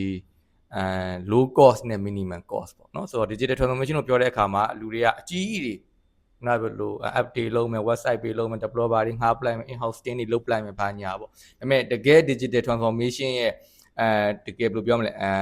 advantage တစ်ခုကefficiency ပေါ့ဆိုတော့အဲ့ low cost ကိုမှရသွားပြီအဲ့ရနေမှာအဲ့ဒီ digital transformation ကနေမှထပ်ပြီးတော့ဖြစ်ပေါ်လာတဲ့ efficiency ဒါကျွန်တော်ကပြောမယ်ဒုတိယတစ်ချက်ပေါ့ဆိုတော့တတိယတစ်ချက်ကကြတော့scaling မှာ digital transformation ကပါသင့်တယ်ခုနကဘယ်လိုပေါ့လုပ်ငန်းချင်းတူရင်တော့မှပဲ digital transformation ကိုတကယ်အသုံးချနေတဲ့လူရဲ့သူ့ရဲ့ scalability ကအရန်ကိုကွာပါတယ်ဆိုတော့ဟိုလူကအနောက်ကလိုက်နေတာမဟုတ်သူကြံခဲ့တာဖြစ်သွားတယ်အနောက်ကလိုက်တာမဟုတ်သူကြံခဲ့တယ်အဲကျွန်တော်မြင်လိုက်တဲ့ဟာပေါ့နော်ဆိုတော့ဒီခုနပြောတဲ့ဒီ low cost ရေနောက်ခုနဒီ efficiency ရေနောက်ခုန scalability ဒါတွေက digital transformation အတွက်ကိုဒါအရေးကြီးတဲ့ point လေးလို့ဒါကျွန်တော်မြင်လိုက်တယ်ဗျဟုတ်ကျေးဇူးအများကြီးတင်ပါတယ်ဆိုတော့ကျွန်တော်တို့ဒီဒုတိယမေးခွန်းနေရပေါ့နော်ဒီကျွန်တော်တို့ဒီ setup တွေအတွက် mental health နဲ့ပတ်သက်တဲ့မေးခွန်းတွေပဲဖြစ်ပါတယ်ပေါ့နော်ကျွန်တော်ဆက်ပြီးတော့ဒီညီမလေးကိုပဲဆက်ပြီးတော့မေးပါမယ်ပေါ့နော်ဆိုတော့ကျွန်တော်တို့အခုလို့ဒီ cross border ခေါ်မှာပေါ့နော်ဆိုတော့ပြီးခဲ့တဲ့တစ်ခေါက်ကလည်းကျွန်တော်ဒါ beyond border ဆိုတဲ့နာမည်နဲ့ကျွန်တော်ဒါ startup ဒီ establish လုပ်ပြီးသား business owner တွေကနေပြီးတော့မှ encourage teams နဲ့တွားထားတယ်ပေါ့နော်ဒီတစ်ခါကျတော့အခုဒါဒီမေးခွန်းလေးကတော့ဒါထိုနည်းလည်းကောင်းပါပဲဒါပေမဲ့ तू ကတော့ cross border လို့ပဲအကျဉ်းပြောလိုက်တယ်ပေါ့နော်ဆိုတော့ဒီကျွန်တော်တို့ဒီ startup တွေအနေနဲ့ပေါ့အခုလိုမျိုးဒီ cross border မှာ startup လာလုပ်တဲ့ဒီလုပ်ငန်းလာပြီးတော့စတင်တဲ့ startup တွေအတွက်ပေါ့နော်ဒီ resilience skill တွေပေါ့ခုနညီမလည်းရှိမှခုနပြောပါတယ် active resilience ဆိုတော့ဒီ resilience skill တွေကိုညီမအနေနဲ့1 2 3လို့မျိုး specifically ပေါ့နော်ပြောပြလို့ရမယ်ဆိုလို့ရှိရင်တစ်ချက်ပြောပြပါအောင်ခင်ဗျအခု question တွေပို့တော့ prepare မလာဘူးဆိုတော့ resilient skill ဆိုရင်အဓိကအခုဒီဘန်ကောက်ရောက်ပြီးတော့အလုံးလုံးနေတဲ့သူတိုင်းပေါ့နော်အလုံးမလုပ်သေးဘူးဆိုလို့ရှိရင်ဒီမြန်မာကနေပြီးတော့အခုအခြေအနေအကြောင်းထွက်လာပြီဆိုတော့ဒါကကိုလိုချင်မလို့ချင် resilient skill ကတော့တက်နေပြီလို့ပြောလို့ရတယ်ပေါ့နော်ဘာလို့ဆိုတော့အဓိကကိုယ့်ရဲ့ comfort zone ကိုယ့်အတွက်လွယ်မဲ့နေရာကနေပြီးတော့ထွက်ပြီးတော့ကိုယ်နဲ့လုံးဝ culture မတူ language မတူတဲ့တနေရာမှာ independently လာနေရပေါ့နော်အဓိကမြန်မာ culture အရဆိုရင်တချို့တွေဆိုလို့ရှိရင်ဒီကိုယ့်အိမ်မှာနေတာကအသက်ကြီးအိမ်အောင်ပြုတဲ့အတီကိုနေကြရတယ်ဆိုတဲ့ဟာကလည်း normal တစ်ခုဖြစ်နေတာပေါ့နော်ဆိုတော့အဲ့တော့ဒီလိုမျိုး independently ကိုမိဘရဲ့နဲ့အဝေးမှာရောက်လာပြီဆိုတော့ဒါ independence က resilience skill တစ်ခုလို့ပြောလို့ရတယ်ပေါ့နော်ပြီးတော့နောက်တစ်ခုက adaptive ပေါ့နော်ခုနဟာနဲ့ပေါင်းပြီးတော့ရောက်တဲ့နေရာမှာအဆင်ပြေသလိုဒီအခုအမှန်ခုနပြောရတဲ့အထက်မှာလည်းပါတယ်ထိုင်းနေနဲ့အလုပ်လုပ်ပြီးဆိုရင်တို့ရဲ့ culture နဲ့လိုက်ရမယ်တို့နဲ့ adaptable ဖြစ်ကြမယ်ပေါ့နော်ဆိုတော့အဲ့ဒီဟာလည်း resilience skill လို့ပြောလို့ရတယ်ပေါ့နော်ပြီးတော့ခုနအကုန်လုံးပြောရတဲ့အထက်မှာပါပါတယ်ပြုတ်ကြသွားပြီဆိုပြန်ပြီးတော့ထားရမယ်ဆိုတော့ပေါ့နော် resilience ဆိုတာကတော့အဓိက give up လုပ်လို့မရဘူးပေါ့နော်ပြုတ်ကြသွားလို့ထိုင်ပြီးတော့စိတ်ညစ်နေလို့မရဘူးအဲ့ဒါကိုပြန်ပြီး okay နောက်တစ်ခါဒီလိုမဖြစ်အောင်မလုပ်ရမလဲဒါကြီးကငါဘယ်လိုကြောဖြတ်ရမလဲဆိုပြီးတစ်ချိန်လုံးစဉ်းစားနေရပါပေါ့နော်ဆိုတော့အဲ့ဒီဟာတွေကတော့ဒီ အမှန်တော့မြန်မာကြီးအားလုံးမှာအခုချိန်နေမှာ auto ရှိနေပြီလားလို့ပြောလို့ရတယ်ဆိုတော့အဲ့ဒါတော့ကိုရဲ့ selling point လို့တောင်ပြောလို့ရတယ်ပေါ့နော်တချို့ corporate တွေတော်တော်များများဆိုရင်မြန်မာ employee တွေကိုခေါ်ချင်တယ်ဆိုပြီးတော့ direct လာတာဘာလို့လဲဆိုတော့သူတို့ကအဲ့လိုပို့ပြီးတော့ creatively ဟိုတခြားနည်းနဲ့အဲ့လိုမျိုးစဉ်းစားနိုင်တယ် resilient ဖြစ်တယ် adaptable ဖြစ်တယ်ပေါ့နော်အဲ့လိုမျိုးတွေနဲ့ကိုလာနေရဆိုတော့ဒါတွေကဟိုမကောင်းတဲ့ကြားခုနပြောလို့ပဲကောင်းတာတစ်ခုထွက်လာတော့ကိုရဲ့ skill တွေအရင်တက်လာတယ်ပေါ့နော် ဟုတ်ကဲ့ပါဟုတ်ခုနကဒီလေမြန်မာ employee တွေကိုခေါ်ခြင်းနေဆိုမှကျွန်တော်တို့ covid တုန်းကပေါ့နော်ဟိုကျွန်တော်တို့ဒီအတွေ့အကြုံရပေါ့အဲ့ဒီ covid မှာတချို့set တော်တော်များများတိုင်ပတ်သွားကြတာများတာဟိုလိုမျိုး online မဟုတ်တဲ့ပေါ့နော်ဆိုတော့ set တော်တော်များတိုင်ပတ်သွားတော့ကျွန်တော်တို့ company မှာဆိုလို့ရှိရင် startup တွေအလုပ်လာလျှောက်ကြတယ်အဲ့ဆိုသူတို့ဟိုပဲရွေးချက်တွေအရင်နေသွားတယ်ဗျအလွယ်တကူပြန်ပြီးကုန်းယုံထားဖို့ကြတော့ကိုဗစ်အခြေအနေအရာကစီးပွားရေးအခြေအနေအရာမလွယ်ဘူးပေါ့အခုကတော့ပူဆိုးတာပေါ့နော်ကျွန်တော်တို့ကုန်းယုံထားတယ်ရောဒီနိုင်ငံမှာရွှေ့လာရတဲ့နေတိုင်းဖြစ်ကုန်တာပေါ့နော်ဒါတပည့်ဆိုတွင်းတေးပြသူတို့လိုမျိုးရောက်လာအရန်ပြောတယ်ရမ်းပြောရသေးတယ်ဗျ။ scale တွေသူတို့ဒီမှာပါလာပြီးသား mindset တွေကလေဟိုပုံမှန်ဝင်နေပြောရတာသူတို့စီးပွားရေးမှာသူတို့ပြောတာမဟုတ်ဘူးเนาะသူတို့ကပါလာပြီးသားအခုညီမတို့လိုမျိုးပဲညီမတွေလို့ပြောရတာနေတယ်ခုန resilient skill ကလိုပါနေကျွန်တော်တို့က struggle အများကြီး struggle လို့ပြီးဖြတ်လာရတာဟိုကိုယ်နိုင်ငံမှာရောကိုယ့်ရဲ့အလုပ်ခွင်ထဲမှာရောလက်ရှိဒီ cross border မှာဒါတွေကကြုံနေရတာဆိုတော့ yes it's a good point right okay ကျေးဇူးအများကြီးတင်ပါတယ်ဆိုတော့တကယ်အားဖြစ်ပါတယ်ဗျဟုတ်okay ဆိုတော့ဒီတစ်ခေါက်တော့ကျွန်တော်ညီလေးကိုပြီးပါမယ်ပေါ့နော်ဆိုတော့လက်ရှိဒီကိုကဘယ်လိုပြောမလဲဒီ restaurant business ကို run နေတဲ့လူတယောက်ဖြစ်တာဖြစ်တဲ့အတွက်ကို restaurant မှာ chef တွေရှိမယ်เนาะဆိုတော့ staff တွေရှိမယ် waiter တွေရှိမယ်ဆိုတော့သူတို့ခုနညီလေးပြောပါတယ်မပါသွားတယ်အဲ့လိုမျိုးအရင် crowded ဖြစ်လာတဲ့အခါမှာဆိုတော့ရှိမှာဆိုတော့ပြီးလို့ရှိရင် maybe အလုပ်ချိန်အနည်းနဲ့အများတော့များတဲ့ဟာတွေလည်းရှိကောင်းရှိမှာဆိုတော့အဲ့လိုမျိုးအခြေအနေမျိုးတွေမှာသူတို့ ban out ပေါ့လုံးဝဟို study ဝင်သွားမယ်လုံးဝမလို့ချင်မကန်ကျင်စိတ်တွေဖြစ်မယ်အရန်ယူပင်ပန်းနေမယ် mentally ban out မဖြစ်အောင်ဘယ်လိုမျိုးကြိုပြီးတော့ကာကွယ်ထားတာတွေရှိနိုင်မလဲပေါ့နော်တစ်ချက်ပြောပြပါဟုတ်ကဲ့ပါအကိုမေကုံဖြေရမယ်ဆိုရင်တော့ဒါခါလေးကြာရင်လူချင်းမှလည်းဟိုမဟုတ်ဘူးပေါ့လေတကယ်လို့ဒီအခြားကိုတဲ့ကျွန်တော်တို့ဒီ sign pension နဲ့ဒီဟိုဝန်ထမ်းကြားမှာတွေ့ရမယ့်ဟာမဟုတ်ဘဲနဲ့လူချင်းမှတော့ခါကြာကြောက်ကစားတွေကတော့ရှိတယ်ကြလားပဲဘယ်လို relationship ဘယ်လိုမဆိုခါကြာရင်ကိုပြောတာကိုလည်းသူနားမလဲတဲ့အခောက်တွေရှိတယ်ကိုပြောချင်တဲ့ဟာကိုသူကလည်းသဘောပေါက်တဲ့အခောက်ကျွန်တော်တို့စပြီးတော့ဒီ inner sub view တွေကကျွန်တော်တို့ကဟို open time နေတယ်ကျွန်တော်စပြီးကျွန်တော်ငါတို့ဒါလိုချင်တယ်မင်းတို့ဒါကိုရအောင်လုပ်ကိုလုပ်ပြရမယ်ဆိုတာလေငါတို့ကဒီလိုမျိုးဖြစ်ချင်တယ်မင်းတို့ဘယ်လိုမျိုးတိုင်းလုပ်ပေးနိုင်တယ်စတယ်ကတော့ညှိနှိုင်းနိုင်တယ်စသွားကြတယ်ပေါ့ဒါပေမဲ့ဒီဟာမှာတော့အဓိကတော့ population ကတော့အဓိကလို့ထင်တယ်ကျွန်တော်ဆိုရင်တော့အဲ့လိုမျိုးဒီ crowded ဖြစ်သွားတယ်ဖြစ်မှာဆိုရင်ကျွန်တော်ဘယ်လိုပြန်လုပ်လဲကျွန်တော် OB တင်ပြန်ထိုင်ပြီးတော့ကျွန်တော်ဒါကိုဘယ်လိုမျိုး handle ပြန်လုပ်ဘယ်နေရာမှာမုံနှမ်းရှိလို့ရှိရင်ဘယ်နေရာမှာရန်ရှိလို့ရှိမှမသိဘူးဘယ်နေရာမှာပုတ်သက်စိတ်ရှိလို့ရှိမှမသိဘူးသူကိုယ်တိုင်စမ်းတော်ဝါသွားနေတာဒါပေမဲ့သူကိုယ်တိုင်စမ်းတော်ဝါသွားနေတဲ့အချိန်မှာသူကနေသူတော့ struggle လုပ်နေရတဲ့အချိန်မှာ तू က leading လုပ်တဲ့သူ့ရဲ့ followership ပေါ့နော် follower တွေတမားကြီးအကုန်လုံးသူကိုယ်တိုင်ကဘာနဲ့သွားလဲဆိုတော့ trust နဲ့သွားတယ်။ဟုတ်ဆို तू မှားတဲ့လမ်းကြောင်းကိုအနောက်က follower တွေကသွားမှာလေ။အော် तू ရဲ့ leader ကိုအနောက်က follower တွေက 100% trust ဖြစ်နေမှာရမှာ။ 100% trust ဖြစ်ဆိုလို့မရဘူးပေါ့နော်။အဲ့တော့အမဘာကိုသွားပြီးတော့တွေးလိုက်လဲဆိုတော့ဒီငလီမလှုပ်ခင်ဘန်ကောက်မြန်မာမှာငလီလှုပ်ရဘန်ကောက်မှာမလှုပ်ခင်3ရက်လောက်ကအိမ်မှာပျောစိတ်တွေအရန်ထတာ။ထားတော့မှ TV ကြည့်ပြီးတော့ဟိုဟာဖြစ်လိုက်တော့ restaurant ကိုသွားလဲတဲ့အချိန်မှာပျောစိတ်အုံကြီးကအပေါ်တက်ကနေအမတို့အိမ်ကအမဟိုဟာနှစ်ထပ်အိမ်ဆိုတော့ဟိုဟာ control mall ကိုအသက်ရှူကြတော့ကိုက villa နဲ့နေရဆိုတော့အဲ့ town house 8ကနေပြီးတော့ပျောစိတ်အုံကြီးဆင်းချလာလိုက်ပြီးတော့သူတို့ဘာကိုဆင်းလို့ဆင်းလာမှမသိတော့အမသူသွားရင်းနေအောင်လိုက်ကြည့်တော့သူသွားရင်းနေမှာအမလည်းအစာမရှိဘူးအမအစာရှိတဲ့နေရာကိုသွားလဲသွားနေအောင်ပေါ့အဲ့နဲ့ရောပူလို့ဆင်းလာလားလို့ပြောင်းအောင်လဲသူဆင်းနိုင်နေရအေးနေနေရအေးတဲ့နေရာလေးပေါ့ down to up ဟိုအပေါ်နဲ့အောက်ကိုဆင်းလာတာဆိုတော့အဲ့လိုပုံစံဆိုတော့ခုနအဲ့မှာဘာကိုသွားတွေ့လဲဆိုရင်အဲ့မှာအမဆေးပြလိုက်တဲ့ခါကြီးပထမဆုံးထိရတဲ့လူကပြောစစ်တော့ကိုလည်းကြောက်တယ်လေအနီကောင်တွေရောအမဲကောင်တွေရောဆိုတော့ပိုးသက်ဆေးပြတဲ့အချိန်မှာအရင်ဆုံးထိရလူတွေကရှေ့တိုင်းတိုက်ဆက်မှုတွေအကုန်ထိတာအဲ့ဒီမှာနောက်တိုင်းတက်ဆက်မှုတွေကဘာဖြစ်လဲဆိုတော့သူတို့ဘလို့သူတို့ connection လည်းမသိသူတို့မှာဖုန်းလည်းမရှိ internet လည်းမရှိဘူးဒီလားသူတို့ walkie talkie လည်းမရှိသူတို့ဘလို့သိလဲဆိုတော့အချိန်ပိုင်းဟိုပြောစိတ်တွေဆေးပြလိုက်တဲ့အချိန်မှာအလဲမှာရှိတဲ့ပြောစိတ်ကရောက်တဲ့နေရာမှာရက်ပြစ်လိုက်တာအနောက်ကပြောစိတ်တွေကဘာဖြစ်သွားလဲဆိုတော့စက်ကြီးအောင်ပြန်တက်သွားကြတာအဲ့တော့အမဆေးဖြန်းပြီးတော့အေးရှင်းဝင်လာနောက်တစ်နိုင်ကျတော့အပြောစိတ်အုံယူသွားကြပြောစိတ်ကတော်များတယ်မရှိဘူးဆိုရင်အပြောစိတ်တုံကဟိုထောင်ချီရှိအကောင့်ထောင်ချီရှိပြောစိတ်အောင်ဆိုတော့ကြည့်လိုက်တဲ့အချိန်မှာအရှိတိုင်းတက်စစ်မှုတွေအကုန်လုံးအလဲကြီးကြဆုံးနေတယ်အလဲတိုင်းတက်စစ်မှုတွေကရက်လိုက်တဲ့နေရာရက်တဲ့နေရာမှာပဲနေနေတာ အဲ့ဟိုနောက်ကျောင်းကိုပြန်လှည့်သွားလားဆိုတော့အဲ့ပြန်လှည့်သွားကြတယ်သူတို့ကနောက်ကျောင်းမှလည်းပြန်အဲ့နေရမှာပဲဆိုတော့အမကပြောသလိုပေါ့နော် entrepreneurial strategy ကဘာလဲဆိုအဓိကက leadership ကအရေးကြီးဆုံးပဲခုနကသူပြောသလိုပဲပေါ့နော်စားသောက်ဆိုင်မှာဆိုရင်ဒါဟိုစပမူးလည်းရှိတယ် restaurant ဖြစ်နေဆိုစားသောက်ဆိုင်မှာဆိုတော့ဟာရှိတယ်အကုန်လုံးရှိတယ်မိဖို့ကြောင့်တဲ့ floor နဲ့ဆိုအမြဲတမ်း gap ဖြစ်တယ်အဲ့ gap ကိုကိုကဘာလို့ဆိုဆိုင်ပန်ရှင်ဖြစ်တယ်ကိုကနေပြီးဖြည့်ဆည်းပြီးမှရမှာနောက်တစ်ခုကဘာလဲဆိုတော့ကိုဒီလုပ်ငန်းရှင်တယောက်လိုပုံစံမျိုးနေနဲ့သွားလို့မရဘူး authority အနေနဲ့ဟို ordering အနေနဲ့သွားလို့မရဘူးဘာလို့လုပ်လို့ရတယ်ဆိုတော့ discussion နဲ့သွားမယ် decision တိုင်းနဲ့သွားလို့ leadership တယောက်မှာငါဒီ leader တယောက်ပဲဆိုတဲ့ leadership mindset ကိုပြေဝသွင်းလိုက်ပြီးတော့ကိုက ordering သွားလို့တယ်ဆိုရင်အဲ့အဖွဲ့အစည်းတွေဘယ်တော့မှမအောင်မြင်ဘူးအကုန်လုံးဒီ order သွားမှာမဟုတ်ဘူး discussion သွားမှာ decision တိုက်ကိုသွားမှာမဟုတ်ငါဆုံးဖြတ်ထားတယ်ငါလုပ်တဲ့တိုင်းနေလို့ကပဲငါဥဆောင်ရင်တော့ကိုနေလိုက်ကိုလိုက်ရဘယ်လိုပြောတဲ့ခါကျရင်ကြောက်လို့သာလိုက်ရင်တိုက်လိမ့်မယ်လားစာလို့ရှင်လို့သာလိုက်လိမ့်မယ်မလွန်ဆန်တယ်လို့သာလိုက်လိမ့်မယ်အဲ့ဒီဟာဒီသူတို့ရဲ့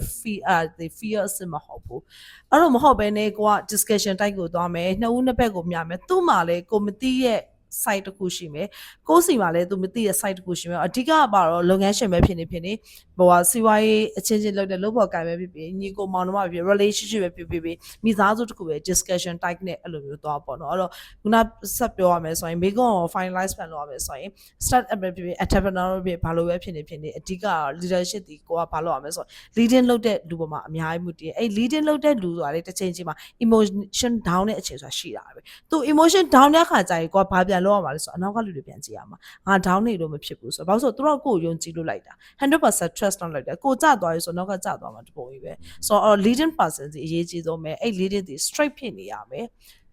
and forward သွားနေရမယ် decision မသွားဘဲနဲ့ discussion type နဲ့သွားမယ် flexible person ဖြစ်ရမယ်နောက်ဆုံးအချက်ကကြောင့်ဘာလဲဆိုတော့ reliable ဖြစ်ရမယ်လို့ဓမ္မထင်တယ်ပေါ့နော်ဟုတ်ပြည့်စုံတယ်ပြောချင်ပါတယ်ကျေးဇူးအများကြီးတင်ပါတယ်ဟုတ်ကျွန်တော်ရလိုက်တဲ့ main point တစ်ခုကတော့ trust building ပေါ့နော်အစုံက leadership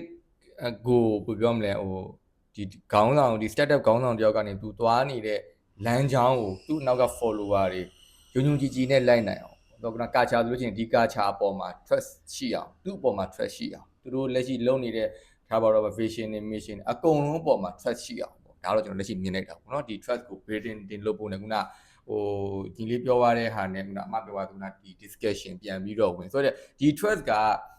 build လုပ်တဲ့နေရာမှာဟိုလာခုနပြောလို့ပေါ့ငါသွားမယ်နောက်ကအကုန်လုံးလိုက်ခဲ့ဆိုတော့မဟုတ်ဘဲနဲ့လာငါတို့အတူတူသွားကြမယ်ပေါ့ဒီ trust ကို build လုပ်ပြီးတော့မှအတူတူသွားကြမယ်ဒီ band နဲ့ငါတို့အတူတူရှောက်ကြမယ်ဆိုတာလေးကျွန်တော်ရသွားတယ်ပေါ့နော်ဟုတ်ကျေးဇူးအများကြီးတင်ပါတယ်ခင်ဗျနောက်ဆုံးအနေနဲ့ပေါ့နော်ဆိုတော့ကျွန်တော်ဘေးနာကညီလေးကိုမေးပါမယ်ပေါ့နော်ဆိုတော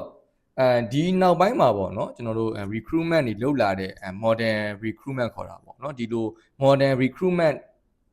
ဒီအခုနောက်ပိုင်းဖြစ်လာတဲ့အခါမှာဒီဘယ်လိုပြောမလဲဒီ mental wellness ကရောပေါ့နော်ဆိုတော့ mental wellness ကရောဘယ်လိုမျိုးအခန်းကဏ္ဍမှာပါလာတယ်လဲပေါ့နော်ဘယ်လိုမျိုးအခန်းကဏ္ဍမှာပါလာတယ်လဲအထူးသဖြင့်ဒီ mental wellness ကိုပဲ startup တွေအနေနဲ့ဘယ်လို effectively integrate အသုံးချနိုင်မလဲပေါ့နော်ဆိုတော့အဲ့ဒီဟာလေးတစ်ချက်ပြောပြပါအောင်ခင်ဗ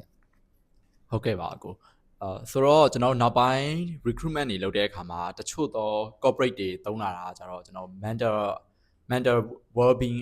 assessment ပုံစံမျိုးတွေသုံးလာကြတယ်ပေါ့နော်ဒါပေမဲ့တကယ်တမ်းလက်တွေ့ကြတဲ့အဖြေကကြတော့အဲ့ဒါကတော့ကျွန်တော် personally အမြင်လက်တွေ့မကြဘူးလို့ကျွန်တော်မြင်တယ်ဆိုတော့ဘယ်လောက်ပဲ mental well-being assessment တွေနဲ့ recruitment ကိုလုပ်လူတစ်ယောက်ကဘယ်အချိန်မှာဒါ stress ဖြစ်နေမလဲဆိုတာကြိုမသိနိုင်ဘူးပေါ့နော်ဘယ်အချိန်မှာ down နေမလဲဆိုတာမသိနိုင်ဘူးဆိုတော့သူ့အနေနဲ့ဒီ assessment ကိုဖြေတဲ့အချိန်မှာတော့ဒါတော့ကောင်းနေလိမ့်မယ်ဒါပေမဲ့ corporate တွေဝင်သွားပြီးတဲ့အခါကျတော့မှဒါ6လကြာတော့မှတက်နေသူ mental illness ခံစားရတာတွေလည်းရှိနိုင်တာပဲပေါ့နော်ဆိုတော့ဘယ်လိုဖြစ်ဒီလိုမျိုး assessment တွေတုံးတာတော့ကောင်းတယ်ဒါပေမဲ့အရင်ကြီးတော့ effective မဖြစ်ဘူးလို့ကျွန်တော်မြင်တယ်ပေါ့နော်ဆိုတော့ဒါဆိုရင်ကိုယ့်ရဲ့ startup လုပ်ငန်းထဲမှာရှိတဲ့ team member တွေအတွက် mental well-being ကိုဘယ်လိုမျိုးဖြေရှင်းမလဲပေါ့နော်ဒီပြဿနာကိုအဲ့ဒါလေတကယ်ကတော့လက်တွေ့ကြတဲ့အဖြေကတော့ဟို startup ထဲကိုဝင်လာပြီဆိုကြတဲ့ဟို mental well-being အတွက်အရင်ကောင်းနေမယ်လို့ဒါမျှော်လင့်လို့မရဘူးပေါ့နော်ဆိုတော့ဒါကတော့ stress ကိုတေလောက်အောင်ပြီးမဲ့ထင်မှာပါတယ်ဆိုတော့ပြင်ဆင်ထားတင်တယ်ပေါ့နော်ဆိုတော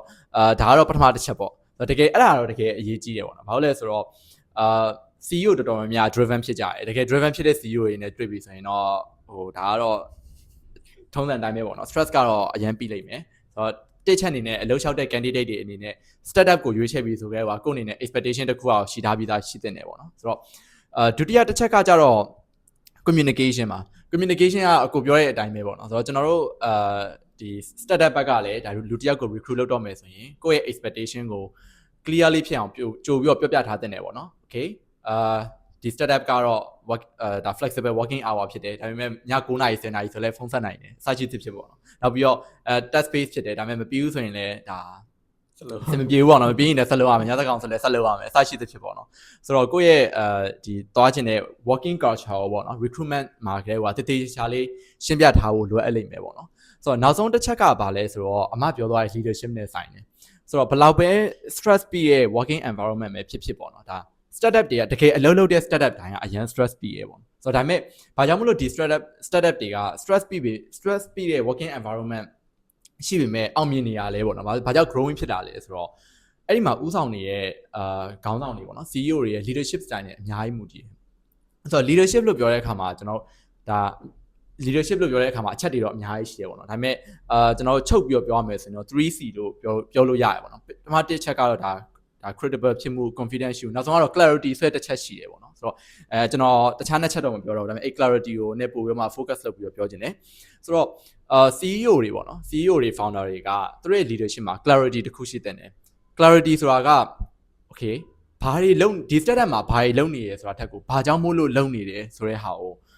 ဒါကိုတယောက်ထဲတင်မကပေါ့နော်ကိုယ့်ရဲ့အနောက်မှာ follow လုပ်နေတဲ့ team member တွေကိုဒါသိအောင်ပေါ့နော်သူတို့သိအောင်ဒါ clarity ရှိနဲ့ပြောပြသင့်တယ်ပေါ့နော်ဆိုတော့အဲ့ဒါကဘာကြောင့်မို့လို့အရေးကြီးရလဲဆိုတော့အဲ့နေရာမှာစပြီးမှ inspiration တွေကစပြီးမှပေါက်သွားလာဆိုတော့ startup တိုင်းကဒါ problem ကိုဖြေရှင်းနေတဲ့လုပ်ငန်းတွေပဲပေါ့နော်ဆိုတော့ဒါ social startup အထူးသဖြင့် social startup တွေဆိုရင်ပိုတော့မှဒါ social problem တွေကိုဖြေရှင်းနေဆိုတဲ့အခါမှာ story ကောင်းတစ်ခုရှိတယ်ပေါ့နော်ဆိုတော့လူတွေကအဲ့ story ကနေပြီးမှ inspiration တွေရပြီးတော့မှ okay အလုပ်တော့အရင်လုပ်ရတယ်ဒါပေမဲ့ကိုယ့်အနေနဲ့ဒါဒီအလုပ်မှာလုပ်နေရင် community ကို contribute လုပ်နေပါလားဒါငါတို့ဒါကောင်းတဲ့အရာတစ်ခုလုပ်နေပါလားအဲ့လိုမျိုး clarity တစ်ခုသာရှိမယ်ဆိုရင်ဒါ stress ပြီးရဆိုရင်လည်းကြော်လွှားနိုင်တယ်ပေါ့နော်ဆိုတော့ပြန်ပြီးတော့ချုပ်ပြီးတော့ပြောရမယ်ဆိုရင်တော့တစ်ချက်အနေနဲ့ candidate တွေအနေနဲ့က startup ကိုရွေးချယ်ဆိုပြီးတော့ expectation တစ်ခုရှိတဲ့ stress ပြီးရဲ့ working environment ဒုတိယချက်အနေနဲ့ကကြတော့ communication ပေါ့နော် startup တွေဘက်ကဆိုရင်လည်း recruitment လုပ်တဲ့အခါမှာကိုယ့်ရဲ့ working culture startup culture ကိုတည်ချာလေးပြောပြထားတဲ့တတိယချက်ကကြတော့ခေါင်းဆောင်တွေအနေနဲ့ဒါ clarity တစ်ခုရှိနေပေါ့နော်ဥဆောင်တင်တယ်ပေါ့ဒါဆိုရင်တော့ဒီ mental well-being ကိစ္စကတော့အတိုင်းအတာတစ်ခုတည်းပြည်လည်မယ်လို့တော့ကျွန်တော်ထင်ပါတယ်ခင်ဗျဟုတ်ကဲ့ပါကျေးဇူးအများကြီးတင်ပါတယ်ဆိုတော့ကျွန်တော်တို့အခုဆွေးနွေးရတဲ့ပေါ့နော်ဆိုတော့ကိစ္စတွေအကုန်လုံးပြန်ပြီးတော့ခြုံကြည့်လိုက်မယ်ဆိုလို့ရှိရင်ဒီတယောက်ချင်းစီမှာပြောသွားတဲ့ဟာတွေအကုန်လုံးပြန်ပြီးပါအကုန်လုံး overlap ဖြစ်နေဒါပေမဲ့ point of view တွေမတူအသုံးချတာချင်းတွေမတူပြီးတော့မြင်တဲ့ပုံစံချင်းက point of view တွေကမတူတော့ကိုကြိုက်တဲ့ပုံစံကိုအားတာတဲ့ပုံစံကိုနဲ့ရင်းနှီးတဲ့ပုံစံနဲ့ကိုသွားလို့ရတော့ startup တွေဆိုတာဒီလေကားကြီးတက်ကြမယ်ဆိုဘယ်တော့မှမရှိဘူးလေကားတွေကအများကြီးကြိုက်တဲ့လေကားကိုကြိုက်တယ်လို့တက်လို့ရတယ်ဒါပေမဲ့ဟိုလေကားတော့မှန်တယ်ဒီလေကားတော့မှန်တယ်ဟိုကတော့မှားတယ်ဒီဟာတော့အဆင်မပြေဘူးဆိုတာမဟုတ်ကိုယ့်ပေါ်ပဲမူတည်အဲ့တော့ခုန startup စီတယောက်နေမှာခုနအမပြောလို့ leadership ခုနပြောတဲ့ဒီ communication နောက်ခုန depression မှာညီမလေးပြောတဲ့ဒီ resilience နဲ့ exploration တွေအခုနောက်ဆုံးပြောရတဲ့မှာဒီ target တွေဒါမှမဟုတ်ရှင် mission တွေ vision တွေအကုန်လုံး team တစ်ခုလုံးယူနာ trust building လုပ်ပြီးတော့ဆက်သွားမယ်ဆိုလို့ရှိရင်ဒါကိုလေကားပဲဒီလိုမျိုးလုပ်ကိုလုပ်ရမယ်လို့ဟိုလိုမျိုးလုပ်ကိုလုပ်ရမယ်လို့ရှေ့လူကဒါမျိုးလုပ်သွားလို့ငါတို့လည်းဒီနောက်ကလိုက်မယ်မဟုတ်အကုန်လုံးက course style startup တွေကျွန်တော်မြင်တာ startup တွေတူတယောက်ချင်း course style နဲ့ကိုရှိဘဒူး style မှာသွားပြီးတော့ ထဲကြီး copy ကူးစရာမလိုဘူးပေါ့နော်ဆိုတော့ကျွန်တော်မြင်တဲ့အပိုင်းတွေဒါပေမဲ့ကျွန်တော်စိတ်ဝင်စားတာကအကုန်လုံးပြောသွားတဲ့ဟာတွေမှာ overlap တွေရှိတယ်ဒါပေမဲ့ point of view တွေမတူအဲ့တော့ကျွန်တော်တို့ startup တွေအနေနဲ့ကိုယုံကြည်တဲ့လမ်းကိုရှောက်မဲ့လမ်းကိုယ့်ရဲ့နောက်မှာပါတဲ့ team ဆိုတော့ဒီဟာတွေကိုယုံကြည်ချက်ရှိနဲ့ဆက်ပြီးတော့ရှောက်ပါဆိုတော့ကျွန်တော်တို့ဒီလဲလက်ရှိအကုန်လုံးကရှောက်နေရတော့ပဲပေါ့နော်ဒါပေမဲ့အပြန်လမ်းsupportive pay နဲ့ sporting pay နေအတူတကွကျွန်တော်တို့အခက်အခဲတွေဒါမှမဟုတ်ရှင်လဲအောင်မြင်မှုတွေအကုန်လုံးအခက်အခဲတွေကိုကြော်လွှားပြီးတော့ပေါ့နော်ဆိုအောင်မြင်မှုတွေအတူတကွရအောင်ကျွန်တော်ဒါအတူတူပေါင်းပြီးတော့လုပ်ကြမယ်လို့ကျွန်တော်ဒါပြောချင်ပါတယ်ဆိုတော့ကျွန်တော်တို့ရဲ့ဒီအစီအစဉ်လေးကိုဒီမှာပဲအဆုံးသတ်လိုက်ပါမယ်ဆိုတော့ဒုတိယချင်းစီရဲ့ contribution တွေကိုအများကြီးကျေးဇူးတင်ပါတယ်ဆိုတော့နောက်အစီအစဉ်မှာကျွန်တော်ပြန်တွေ့ပါမယ်ခင်ဗျအားလုံးကိုအများကြီးကျေးဇူးတင်ပါတယ်